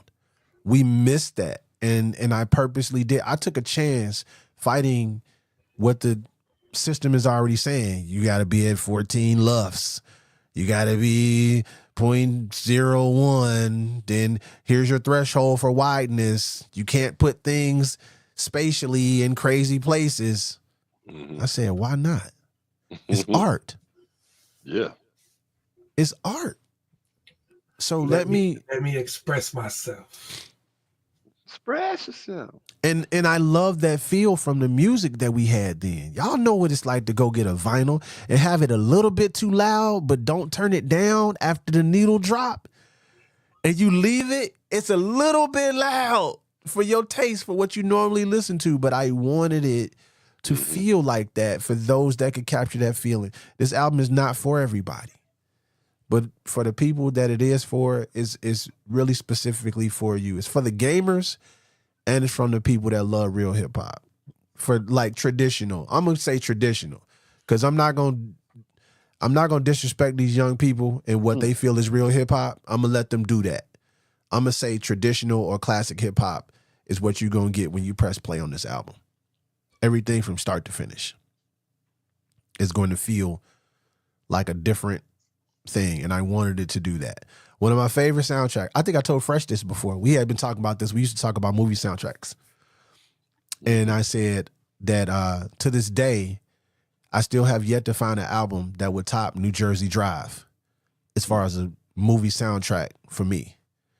The closest thing was Higher Learning. That soundtrack was a different soundtrack too. Yes. So that was my bar. Those two albums were my bar for making this soundtrack, because it is a soundtrack. It's not an album per se. Each one of these songs could stand as a single on their own, respectively. And that's what I wanted it to feel like. Shout out GTA for having me play all those hours and listen to. I fuck with Came the in Wash, handy. with the Wash soundtrack. That shit was bad. Oh, the Wash soundtrack's amazing. Good sound, yes. Wash, baby. What it do, man? You don't like that? What you said? No, I love that Oh, I was gonna soundtrack, man. say, man, Sonically, that's listen. Ooh. Hey, Matt. Question. What's up? low. People, I feel like that soundtrack, the Wash soundtrack, sonically sounds like the Compton soundtrack, and people complain about it. What is your thought on it? On the Compton soundtrack? Yeah. I'm not sure I heard that. I'm not sure if I heard the Compton soundtrack. Okay. So I Please can't get comment back on to it. me if you check it Yeah, out. Like, yeah. give it a spin. Sonically, those albums sound like Dre agree. did the same similar thing. It was really hot. It was really spicy on the end and that high like 10 to 15 range. But it wasn't overbearing, and people complained about it, saying it mix is horrible. I'm Nah, like, man, because even with the song "The Wash," when it came on, when you played that one, it's got that wide bed, and it was yeah, super bright, but it was rattling. I mean, it will rattle your shit. Like so, right, when I would turn it up, and EQ out and everything, and that one, there really was one like I'm not making a lot of adjustments on my mixer when I'm playing it because right. that one's like, That shit's fire. That whole yeah, that Yeah, whole shit was fire. yeah. yeah, yeah. I'd like to hear your take on that because I don't hear many people say they're a fan. I'm a big fan of soundtracks. I do prefer soundtracks over albums if I'm listening to music because I get a wider variety of taste That's to interesting. consume at one point in time. That's interesting too, because it's definitely different. Because you've got, you know, I look at soundtracks as like some type of salad. You just throwing a whole bunch of stuff in, and it sounds good, it tastes good. You know what I mean? But like that, it's a whole bunch of different flavors, Yeah, and I I have also stayed also away that from Friday soundtracks. soundtrack, bro. I fucked with that with the Well, Friday soundtrack, yeah. absolutely. That I which mean, that one? was You know, it's No, two. no, no, yeah, but the original Friday Okay, there's soundtrack. well, yeah. no, there's two. There's two of they did two of each album actually, It was or two of each. Yeah, I know there movie, was two. Yeah, so you did the the classic Friday, and they had the old school album, and then they did that on part two too. They I know I'm not for sure if they did it on Friday after next, but I'm positive because I have both copies of of the old other. school. Yeah, Yeah, on and the both only of them. reason I feel like that most of the time is because I am composing for TV, so I Okay. never know what I'm going to get a brief for, which is counterproductive most of the time. Soul in the Hole, yeah, amazing soundtrack. That was another one that was really that was it was less gritty. That was more polished. It wasn't shiny suit polished, but it was like that. But That was a dope. the different things I get to write, like I get to write Latin music, I get to write orchestral stuff, I get to write like the last couple of horror things I did. I used that's what got me into modular. It got me into modular sense where I'm patching stuff because I was working on a series called Dead Camper Chronicles, which is a series of short like think Walking Dead type of thing. End up doing that, and it wouldn't fit the palette for hip hop. It wouldn't fit the palette for R&B or jazz or anything else. It needed its own thing. So I had to go and study the things that made me scared when I watched The Exorcist with the TV off. I had to listen to what this stuff sounded like. I'm like, I ain't got none of these sounds. What in the world is this? Who does this type of thing? So I had to go look it up. And so when I'm digging into soundtracks, it's me gathering more tools in my toolbox that allows me to not be able to say no, because again, failure is not an option. I'd rather have a client tell me no because I'm not ready for something than me not actually be prepared to take on the job that I said yes to. If that makes sense. I wanted to ask when you had mentioned, how you do a lot of work for, TV and all the different, instead of just sitting, because we have conversations the majority of the time, someone sitting down and making an album, or a song, right? And for traditional consumption, where there's a whole lot of different things that go into making uh, an audio soundtrack or anything for like Foley's or any of that stuff that goes into sound for TV. The way I learned how to do video editing was from one of my other mentors. He said, you just sit and watch TV with the volume off, right? And just watching anything with the volume off, you don't realize until at that moment how much of the emotion and the suspense and drama is from the actual sound and the audio. It's not scary if you watch it on mute, so I want to know what your call sheet is like. When you said you got the sheet, you know for us that's on the outside, what does it look like when someone says, yo, I need you to make me something for this?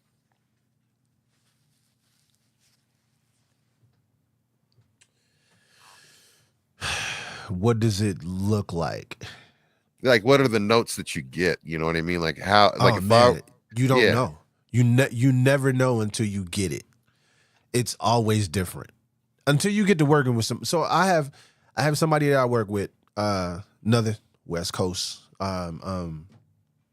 group, Morrison Young. Really, I kind of know their taste by now because I've heard so much of the music that they get, that the people that they work with make, that they place in TV shows. Like, they're huge in reality TV. And that's partially why I ended up getting some of the reality TV stuff that I got, was because of that. It's different. So it's going to be contextual most of the time, right? Let's take it back to the reference of being a chef. If I want you to make me a cheese pizza with chicken and mushrooms, what do I want on my pizza? Chicken, cheese, and mushrooms. Cheese, chicken, mushrooms. Only thing you're doing is adding your own sauce to it. Mhm. It's your sauce, right? So it's going to be dependent on what they need at that point in time. You got two ways you can handle it. The first way is the non-preferred way, and that's the 11th hour. We're getting something done in the last minute, and we need this to be perfect. We need it to be perfect the first time, and not reversion number 11 at 3 a.m. and we started on it at 7 p.m. Right? we trying to be done by 8 p.m. with what you want as the bones for that. That's way number one. Last minute, that it happens. I try to stay away from that last minute stuff, because typically the last minute stuff means that the back end for you getting credit is not together either. And more than likely, when you get that done and it's placed, your name won't be on it. That has happened. It is what it is. Second way is people got their stuff together. And I say, fresh, I'm going to email you. I got a show coming up in February for Black History Month. I need you to send me 6 tracks. They need to sound like this. They all need to have whistles in them. They all need to have no 808s. They need organs and a baby singing Kumbaya. Now you gotta go find a baby that can sing Kumbaya, right? Like, that's the way that duck sauce, that extra sauce, that the whole sauce conversation in the chat that threw me way off is hilarious. I love y'all. So the other way is people have their stuff together and they let you know ahead of time, and you got time to work on it. And now, here's the other part of it that people don't talk about. It's like, when I send Fresh that, I'm gonna call Ghost up right after I get off the phone with Fresh. Hey, Ghost, I got a show coming up, Black History Month. I need 6 tracks from you. You know why I did that?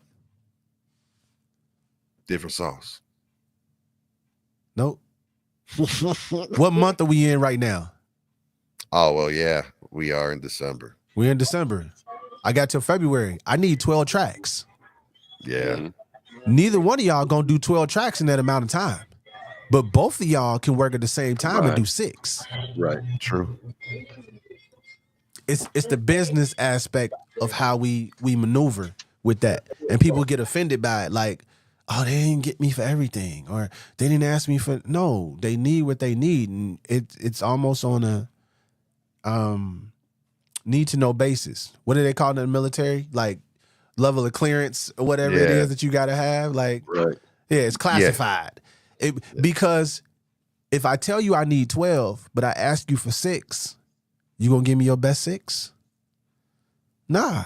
You're gonna be like, yo, you cutting me out of 50% of the way. So I'm gonna give you something that's gonna be mediocre. And I may work with you for that one time, but I'm not gonna come back, because once I divulge that information, now you feel some kind of way and it shows through the music. I still need 1,000% from you. And whether it's going to work out or not, it doesn't necessarily have to work right now. It could work 2 years from now.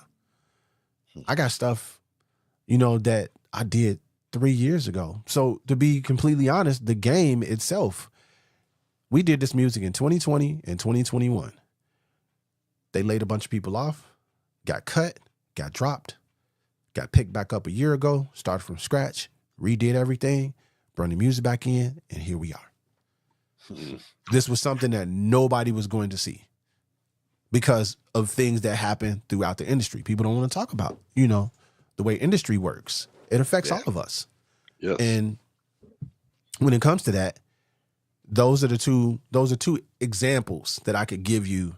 I've got hundreds of briefs before. And you'll get a brief at noon saying it's due by 3 in the afternoon. I can't write a song in 3 hours. I can, depending on the song. You can't ask me for a bachata with a side of, what's his name, Burna Boy on it. If that's not what I do in 3 hours, but if I got a guy that's what he does all the time, I'm gonna call my guy. I'm gonna say, "Hey, Fresh, I know you be killing that bachata, man. Can I get 5 of them from you real quick?" And then I'm gonna try to get these vocals to go over the top. I ain't killed it lately, but yeah, I feel you. But so it's going to be dependent on what the client needs, when they need it, and if you're going directly to the client. Most of the time you're not. You're dealing with somebody else that's the middleman of that, and they're negotiating several things at one time. Because regardless of who does it, it has to be done, right? Mm-hmm. We all done been like at the trash. If you got kids, like, ain't nobody take this trash out. Now you like, I'm gonna take the trash out there. You knotted the bag up 5 times for no reason, just because but nonetheless, it had to be done. You couldn't put nothing else in there until you bagged it up and put another bag in there. Then you threw your stuff in the empty trash, right? Yeah. So it's not just like the artist side of the industry. It's not cookie cutter. However, it's more predictable. It's not stable, but it's more predictable. Y'all want some free game? I give you some free game. You want to work on your summertime stuff right now. You want to work on your Christmas stuff. You ever heard Christmas in July? Do your Christmas music in July. Mm-hmm. Why are you doing your Christmas music in July? Because you know they're going to have sales next year and they need new music for those commercials. Stay ahead of the quarter. Can you say it one more time, Fresh, for the people in the back? Stay ahead of the quarters, like you. I don't know if y'all heard him, but he said, stay ahead. Listen, Linda, listen. Stay ahead of your quarters. Yeah, that sounds like my voice on Freak Booty. Oh, shit. You've been holding that one back. No, but yeah, that's a gem. You stay ahead of what's supposed to be done. Nothing is done in real time. You think GNX was made the week that it came out? Right. Nah, he was in their energy for a while. He lived in there for a while. Some of those songs could have been throwaways from Mr. Morale that didn't make that project. Like, so you have to consider where you are and where you're going, where the industry is going at that point. I'm making stuff for Valentine's Day right now. There you go. See, I learned a lot about that, trying to get sponsorship for Scribble Jam and whatnot. It's like, first year you didn't know, but the next year you're like, hey, you need to be putting this in 2 quarters ahead. This is when we're spending our money. So then all the proposals started lining up with that. So as soon as we finish, I'm getting the proposal ready for next year to start sending that out to get ahead of the curve, There you go. You lock it in early. So that's the way that the sync industry mostly works when it comes to, you delivering stuff. How do you get out to people? The people that you reach out to, AI knows all of that. Take a course, go spend some money to learn how to properly make a sync track. Sync tracks are not the same as music that you license. When they happen to license music, let's say for Old Town Road, one of the most heaviest uses of music licensing since This Is How We Do It from Montel Jordan, that's still being used. It's just one of those things that it captured a moment that the culture was familiar with. When I say culture, I mean everybody. I mean society, right? That's the only way they get away with that. The rest of it, it has to be tailor fit to what they need already. So like when I did, here's an example for the game again. a friend of mine, shout out the Fingers, Marcus Manderson. He does orchestral trailerizations of popular hip hop songs. Got a bunch of stuff done. He's got placements with Disney, National Geographic, VH1, some other places and whatnot. But he loves making orchestral stuff. I sent him the title track that y'all heard that we played. And I said, I need you to trailerize this, but keep it at about a minute 30. Something like that. He sent me back something like 2:15. I said, bruh, how long are commercials? Your longest commercial is about 90 seconds. Mm-hmm. We want it to be everything within that time frame. If it's not within that time frame, they'd be like, can't use it because it doesn't already match up with the video. Did it as a fluke, almost. Yo, this would be really dope if we did the trailer too. Boom, boom, boom. No, we're not gonna use it. It was cool, but we're not gonna do it. They end up using it. And we only had to shave off like 12 seconds versus what the editor put together for the trailer for the video game that's on YouTube right now. Hundreds of thousands of people to check this out. And because it fit, they were able to drop it in the 11th hour and it worked. And it's like, boom, and you sent it on. That gave us another credit. Because I had the foresight to say, hey, I know this is how this works. Trailers work like movies do. There are 3 parts to every one. You give each part intro, climax, resolution. You give each one 30 seconds. How long is that? 90 seconds. Man. For the most part, you're going to hit the mark almost every time. That's free game. Man, there you go. Mm-hmm. Don't y'all like us bringing Mr. Watt on to break it down for you? A different yeah. side of this music game. He's putting music in. You said you had some placements on Tubi. Wifey, that's her new best thing.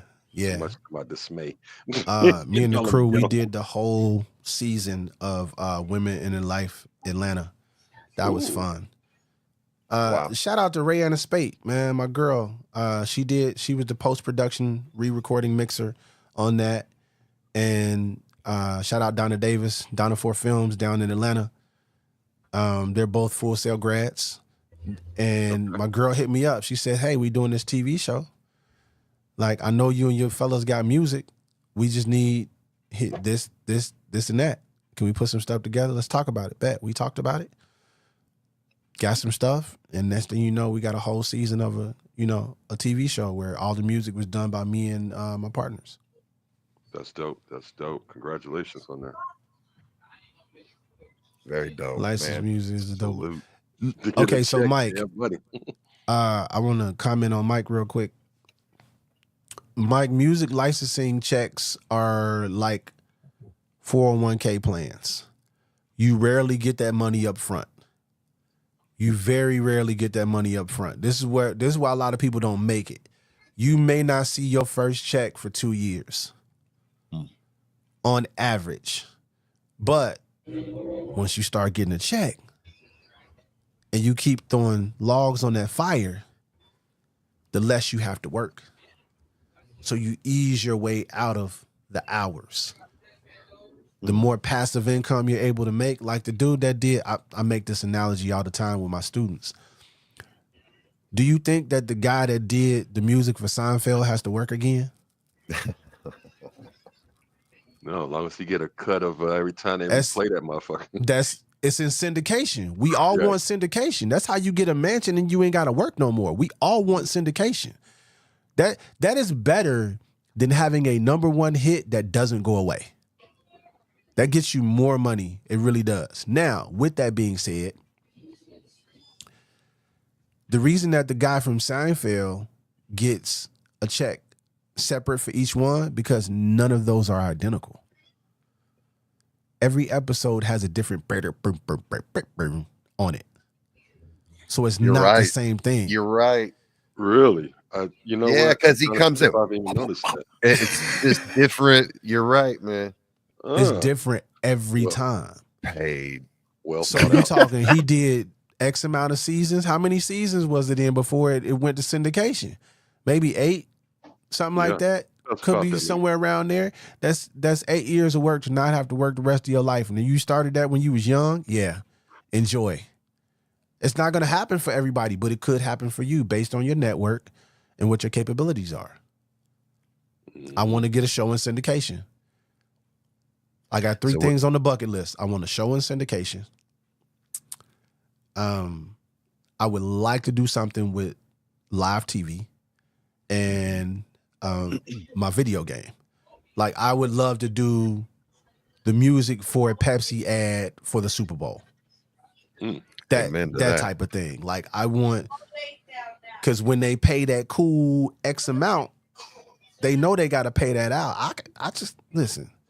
Just pull a Jeep up to the front of my house and drop it off, and that'll be my payment. I just want another Jeep. Like, it's not that difficult. You could donate it. It don't even have to be new. It can have mileage on it. I don't care. But so one of those things, I always wanted music to be in a 2K video game. NBA 2K is one of my favorite video games to play of all time. Used to be. Amazing. Yeah. When I saw people I knew on there that I met here in Cincinnati, shout out Rhyme Sayers, brother Ali. I seen him. He had him and Mr. Dibbs, I believe it was Dibbs, had a shout out Dibbs. They had a song on 2K8 or something like that, and I was like, if I know somebody that can do that, I can do that. I was in the room with this guy at Top Cats at one point in time or another, and it was like, if they can do it, I can do it. And it finally I was 42 years old, and I got the call to do a video game soundtrack, and it was better than being one song. I got to do all 10 songs for the soundtrack. And another blessing, shout out K2, man. I finally got to do a song with a family member of mine that I've never made. A lot of us do music in my family, but I haven't done music with a family member before. So for something to be this big, when my cousin came in and he sung the hook on Champions on the album, it was a blessing for me. So it was real dope. Oh, yeah. And again, it took 4 years, and it wasn't supposed to happen for this to finally come about. Going on 5 years, it'll be 5 years in February. So to circle back around, sync licensing is predictable. It's not consistent, but it's predictable. If you know what's coming up, you build for what's coming up, and you pitch it before it comes up. Mm-hmm. You want to do a bunch of Halloween stuff right now and start pitching it early, because you know it's going to come around, and they might not see it right away. That's the whole thing, is thinking everybody need to see it right away. Yeah, it's in VR. Everything is in, just because y'all know this because y'all do the show. Just because, we doing the show live tonight, if you're not watching live, you don't see the show until when? And if I'm asleep, I'm not going to see it till tomorrow when I get up, if that's one of the first things I look for. So you can't expect everything to hit in real time and say, I've been waiting for so long because of when you sent it. That's the way sync licensing works. I love it. I don't want to do nothing else. I don't necessarily I like working with artists to a capacity to where we know it's going to go somewhere other than the streaming platforms. Even if you're going to put it on Bandcamp, just Bandcamp, and your website, I will give you 1,000% of effort in putting that out direct to consumer, direct to customer, and not give them, any more leverage that they don't necessarily need. That's why I do sync licensing. Hell yeah, man. Hell yeah. Man, I don't know about y'all, but if y'all haven't learned anything from this episode, man, then you know it all. Hey, if y'all know it all, thanks for joining us and just entertaining the idea of listening to somebody that knows less than you. Right. We still respect that. Absolutely, Midget Mike. I mean, I was waiting for the man to stop dropping all of those diamonds on the ground before we got into the wheel. Mr. Watt, you ready to face the wheel? No, Yeah, he is. I know He better. said no. He said no. He said no. Don't fear the He's wheel. not allowed- I decline. All right. Man, don't be afraid of the wheel, man. So if y'all didn't know what's going on, yes, one of our co-hosts, Big Weez, came up, found a list. There's many lists, but he found one and put that wheel on put that list on a wheel. And that list is per someone on the internet, the top 100 MCs of all time, right? So what we do is we spin this wheel and we get our first contestant or our first person that you got to tell us who you with, right? So check it out. Let's see. We've got, might have called it. yeah, the Brad is waiting. Styles P versus, Ghost. that wouldn't that be crazy? Most Def. Ooh. Who you with? And I why? hate y'all right now. Who you I with? love it. That's why I And said why? no. You know The me, wheel's Chef. inevitable, just like the earth turning. God, it could have been anybody but Styles P. I'm going Most Def. I'm going Most Def. Damn, And why? because he. See, Most this is Def. your reason why. Just because it's Most Def. I got you. Word. Black Star, Mathematics, Fat Booty, Brown Sugar. Yes. Hitchhiker's Guide to the Galaxy. Yes. So, Like it's Dave Chappelle's Block Party. Yes. Brown sugar lady. Numerous. I've learned a lot vicariously about other stuff other than music from Yasin Bey. Shout out Yasin Bey. Yasin Bey. Yes. Gosh, Styles P just Styles P and the Locks is that part of Chicago that got me out. That helped me get home every night. That helped me, navigate through some of the stuff I shouldn't have seen or done or heard of, right? The PTSD stuff. That music got me through that type of thing.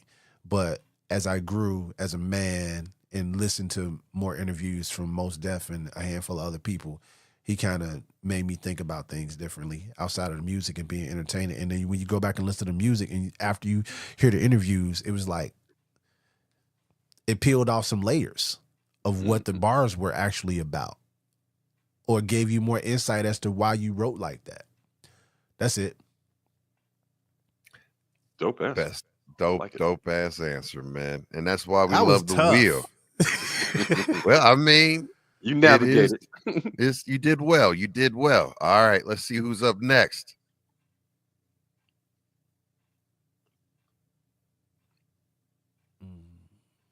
Ice-T versus 6 in the morning. DMX. Ooh. DMX. Who you with and why? So you got two different coasts, two different DMX. flavors. DMX. Yeah. And why? The soundtrack to me going to and from roller skating. Hey, dog, that's my man's in them. No, I'm saying, dog, that's my man's in them. Like, yeah. And shout out Ice-T. Like, I love his podcast. I love him on like, but for me personally, where I was in life, again, this is one of those things that it formulated different things. And It's Dark and Hell is Hot should be on everybody's top 20 list of Dope album. somewhere. That album was just phenomenal. I agree that that's probably I'm not gonna debate his best work, but I'm gonna say that's the album that I like the most from DMX's catalog. And he's another one that, he acted like Romeo Must Die. Belly. What was the other joint he did? It wasn't Belly and Belly. Yeah, like one with him and Anthony Anderson. That was actually a decent movie.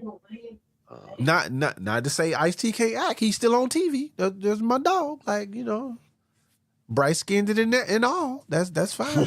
Ricochet. Yeah, that was We got the I was trying to tower now, remember that one. bitch. He won't sell it to his Denzel. homeboy. He's selling it to his mother. This is personal, bitch. I don't know, man. Yeah, man. Oh, he got me. Law and Order. He got me. Thinking that guy's paid that made Yeah. that fucking theme song. Oh, wow. The Law and Order theme Dude song. was the first rapper to drop 2 albums in a Was he? Yes, He dropped. absolutely. He was the first one. It was Hell is Hot, and then what was it, Blood? Was that the same year? Yes, sir, it was. And That's he charted. crazy. He was. It was. I think he With was the both first. of them. He platinum. He was the first artist, or at least the first hip hop artist to do to platinum, or even award that was a big thing. I mean, because he dropped one in the first quarter and dropped the other one in the fourth. He hit him up. Wow. That was his year. I think that was 98, right? Seemed like Was that something 98? done, but they probably wasn't the same artist. Nah, it was just No Limits. They was just flooding. They was shooting different everything artists. out, Oh, yeah. man. They were They slapping never on left top the of each other. studio. Right. Yeah. Yeah. With run that thing again. Run that Yeah, thing. man. We're gonna do it one more. Here we go. Because 3 is the magic number. All right. Let's see here. Nah, we gonna spin again, man. I gotta take that one off, man, because that doesn't belong on there. Like Shout that. out to Fab. Who's that? Shout out Fab to Five? 5. Yeah, Fab 5. All right, Common. Uh-oh. Hey, It doesn't matter. No, It let's does- see if there's can we get another Chicago? Can we get another Chicago? Come on, give us Wheel. Do that bad thing that you do. Oh, well, we already know the answer to that. Yeah, you know the answer. Versus That Common was versus easy. Nicki That Minaj. was easy. That Hold was on, nah, easy. you ain't getting off like that. Fuck that. A bee's in the trap. Wait a minute. I got to get my you answer though, right? Nah, I mean, Go ahead. Let me break it down. Yeah. yes.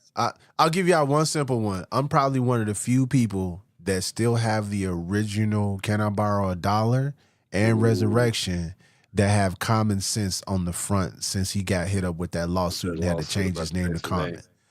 I still have the physical Resurrection. ones that say Common Sense on the front, and that has a bonus track on it at the end that's behind one of the. Remember they used to do that, like the album would end, Yep. and then it's like why is this track 9 minutes long, dead? bro? It's Why- like why- 3 why- minutes.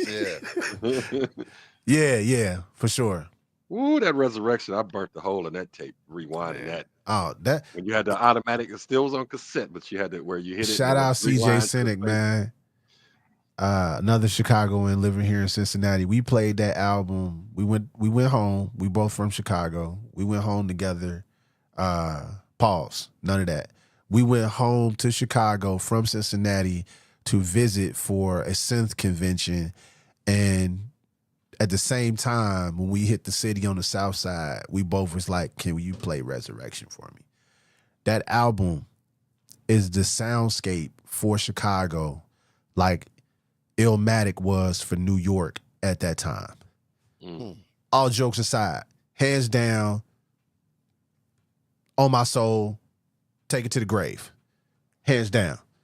Anybody that grew up in Chicago around our age group at that time that was out there in the city for real, that was the flip side to Crucial Conflict, whom I lived down the street from. Shout out Cole Hart. Yeah. Man. Twister and Psychodrama. He was the counterbalance to what that music sounded like in the city.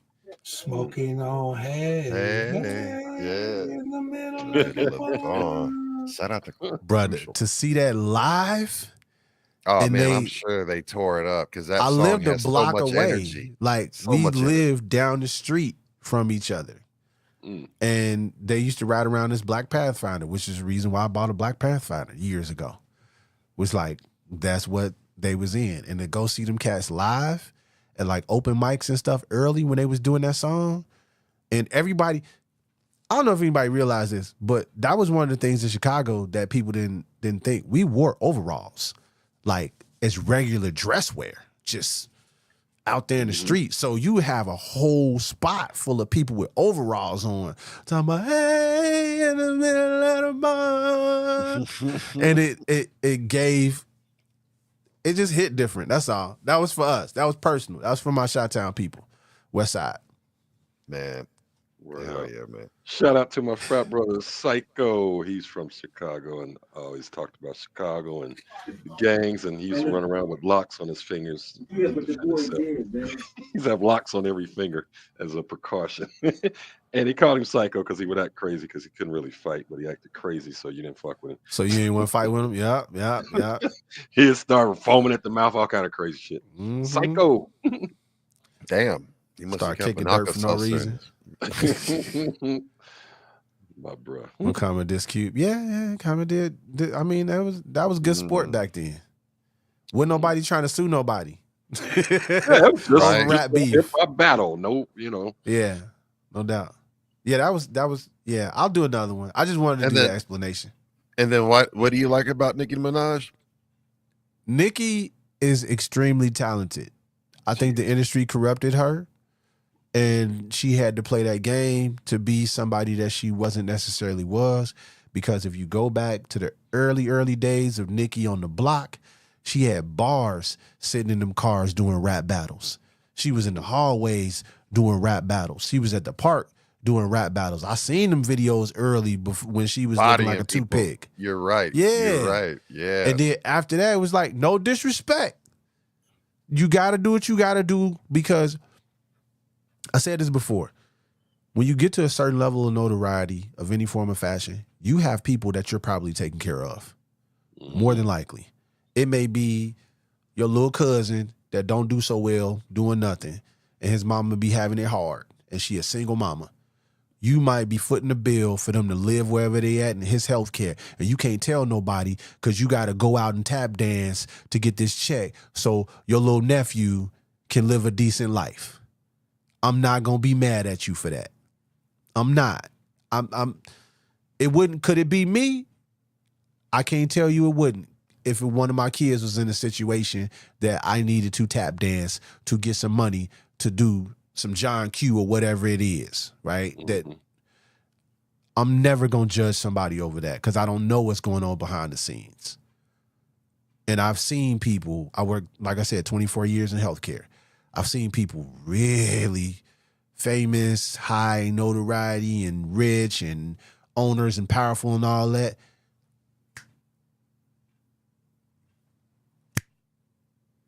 Just like that. None of that matters.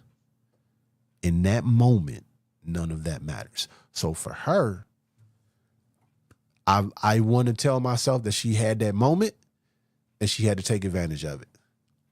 But if she wanted to come out and body people for real and be like a battle rapper, I feel like she could do that. So shout out to Nicki. But I'm from Chicago, Nicki. You ain't gonna, Jay. We ride or die. Nicki, you had no chance. You had no chance at all on that one, man. Well, that was a common sense answer. Very common. All right, so look, we're gonna roll it back one more Is time. Matt muted? I think he muted. Yeah. Was Mike messed up? Yeah, no, I'm muted. I got something going on right here, a little bit loud in the background. Okay. Buffalo Gals? I saw you moving, and I was like, "Is he saying something?" I'll be. It's active. He's good. So check this out, man. Big Daddy Kane was the first spin. That is when I did the. Well, let's Big spin Daddy again. That's the DJ. first one. Okay. All right. Okay. Against. Let's see here.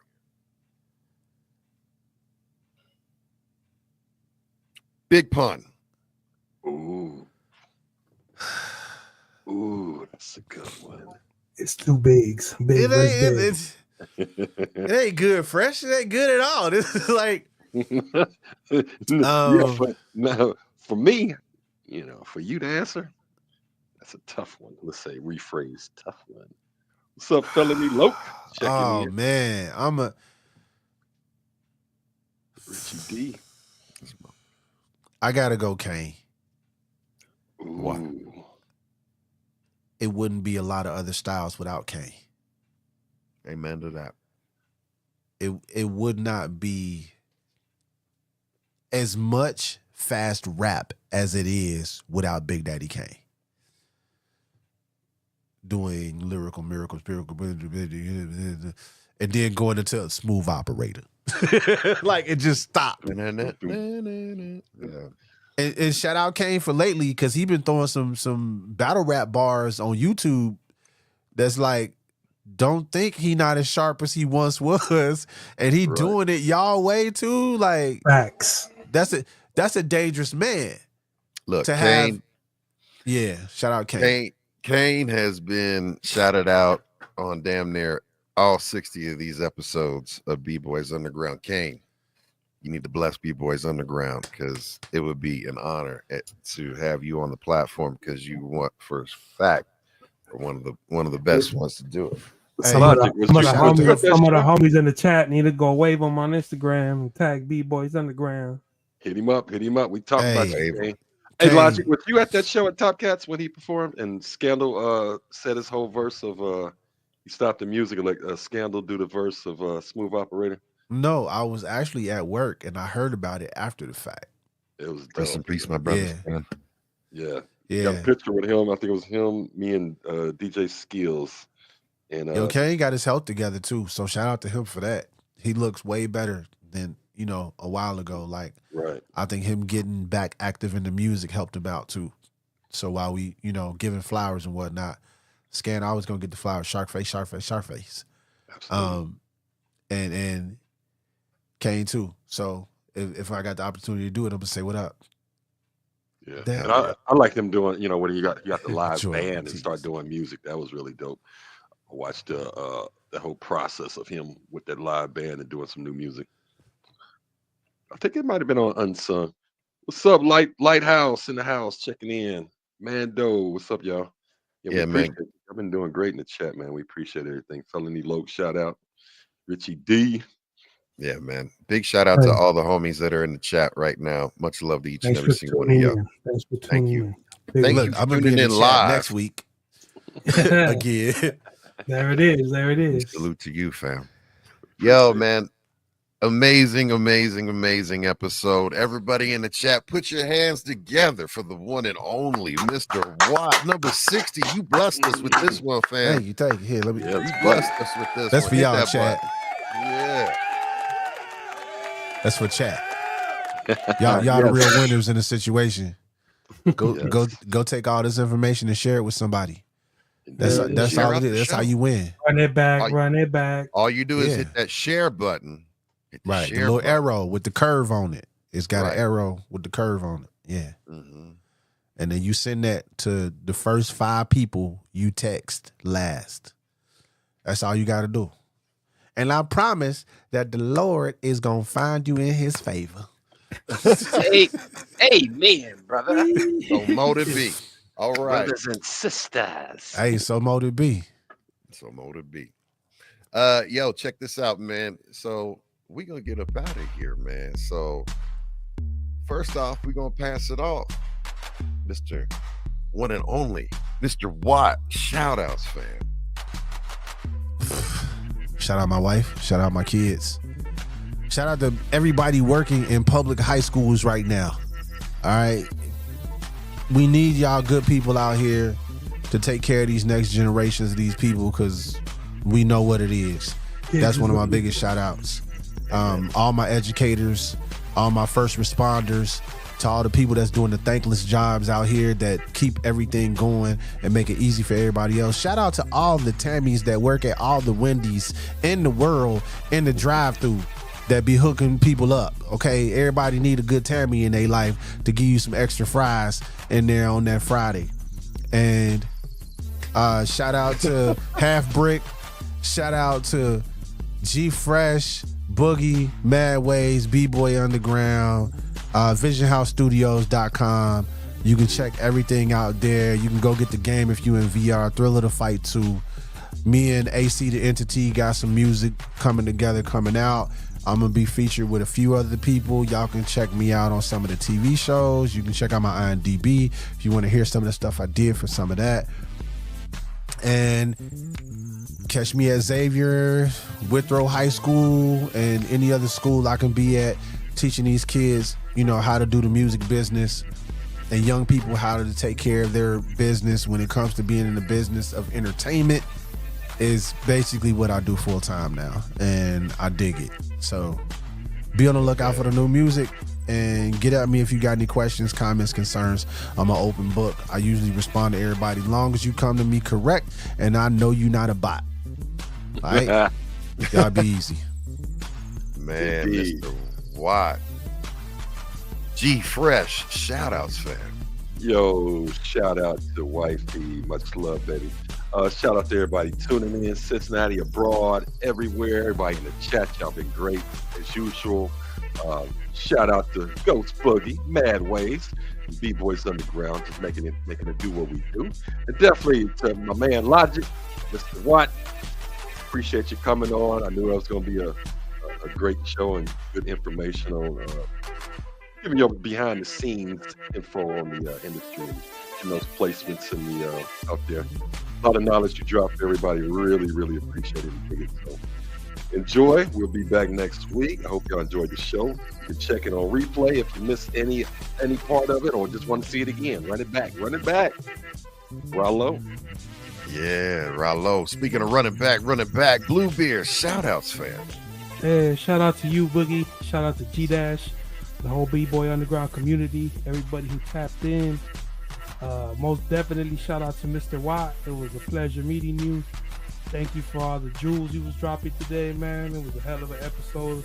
I know everybody in the chat really appreciated everything you were saying. So big ups to that. And man, if you ever need a Hot 16, holla at your boy Bluebeard. I got you. I drop Spanish bars too, so word, bilingual. Yeah. Oh, yeah, man. Salute. Well, yo, it's been another episode of B-Boys Underground. 60 of them are in the bag, y'all. 6 of them things. Woo!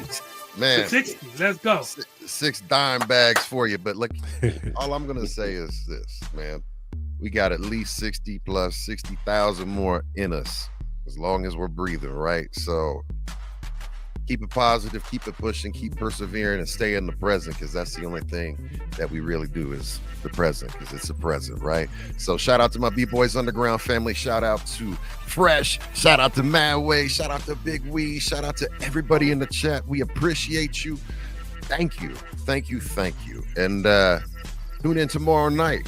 Usual Suspects Sesh game night. We're going to be returning What the Dub. And then on Friday, it's the first real episode of Blurred Reality Weekly. Yes, Blurred Reality Weekly, Friday. So during the day, check out my social media. Stay up, informed, stay tuned, stay locked in. Much love. Y'all split that. We up out of here, y'all. Rollo.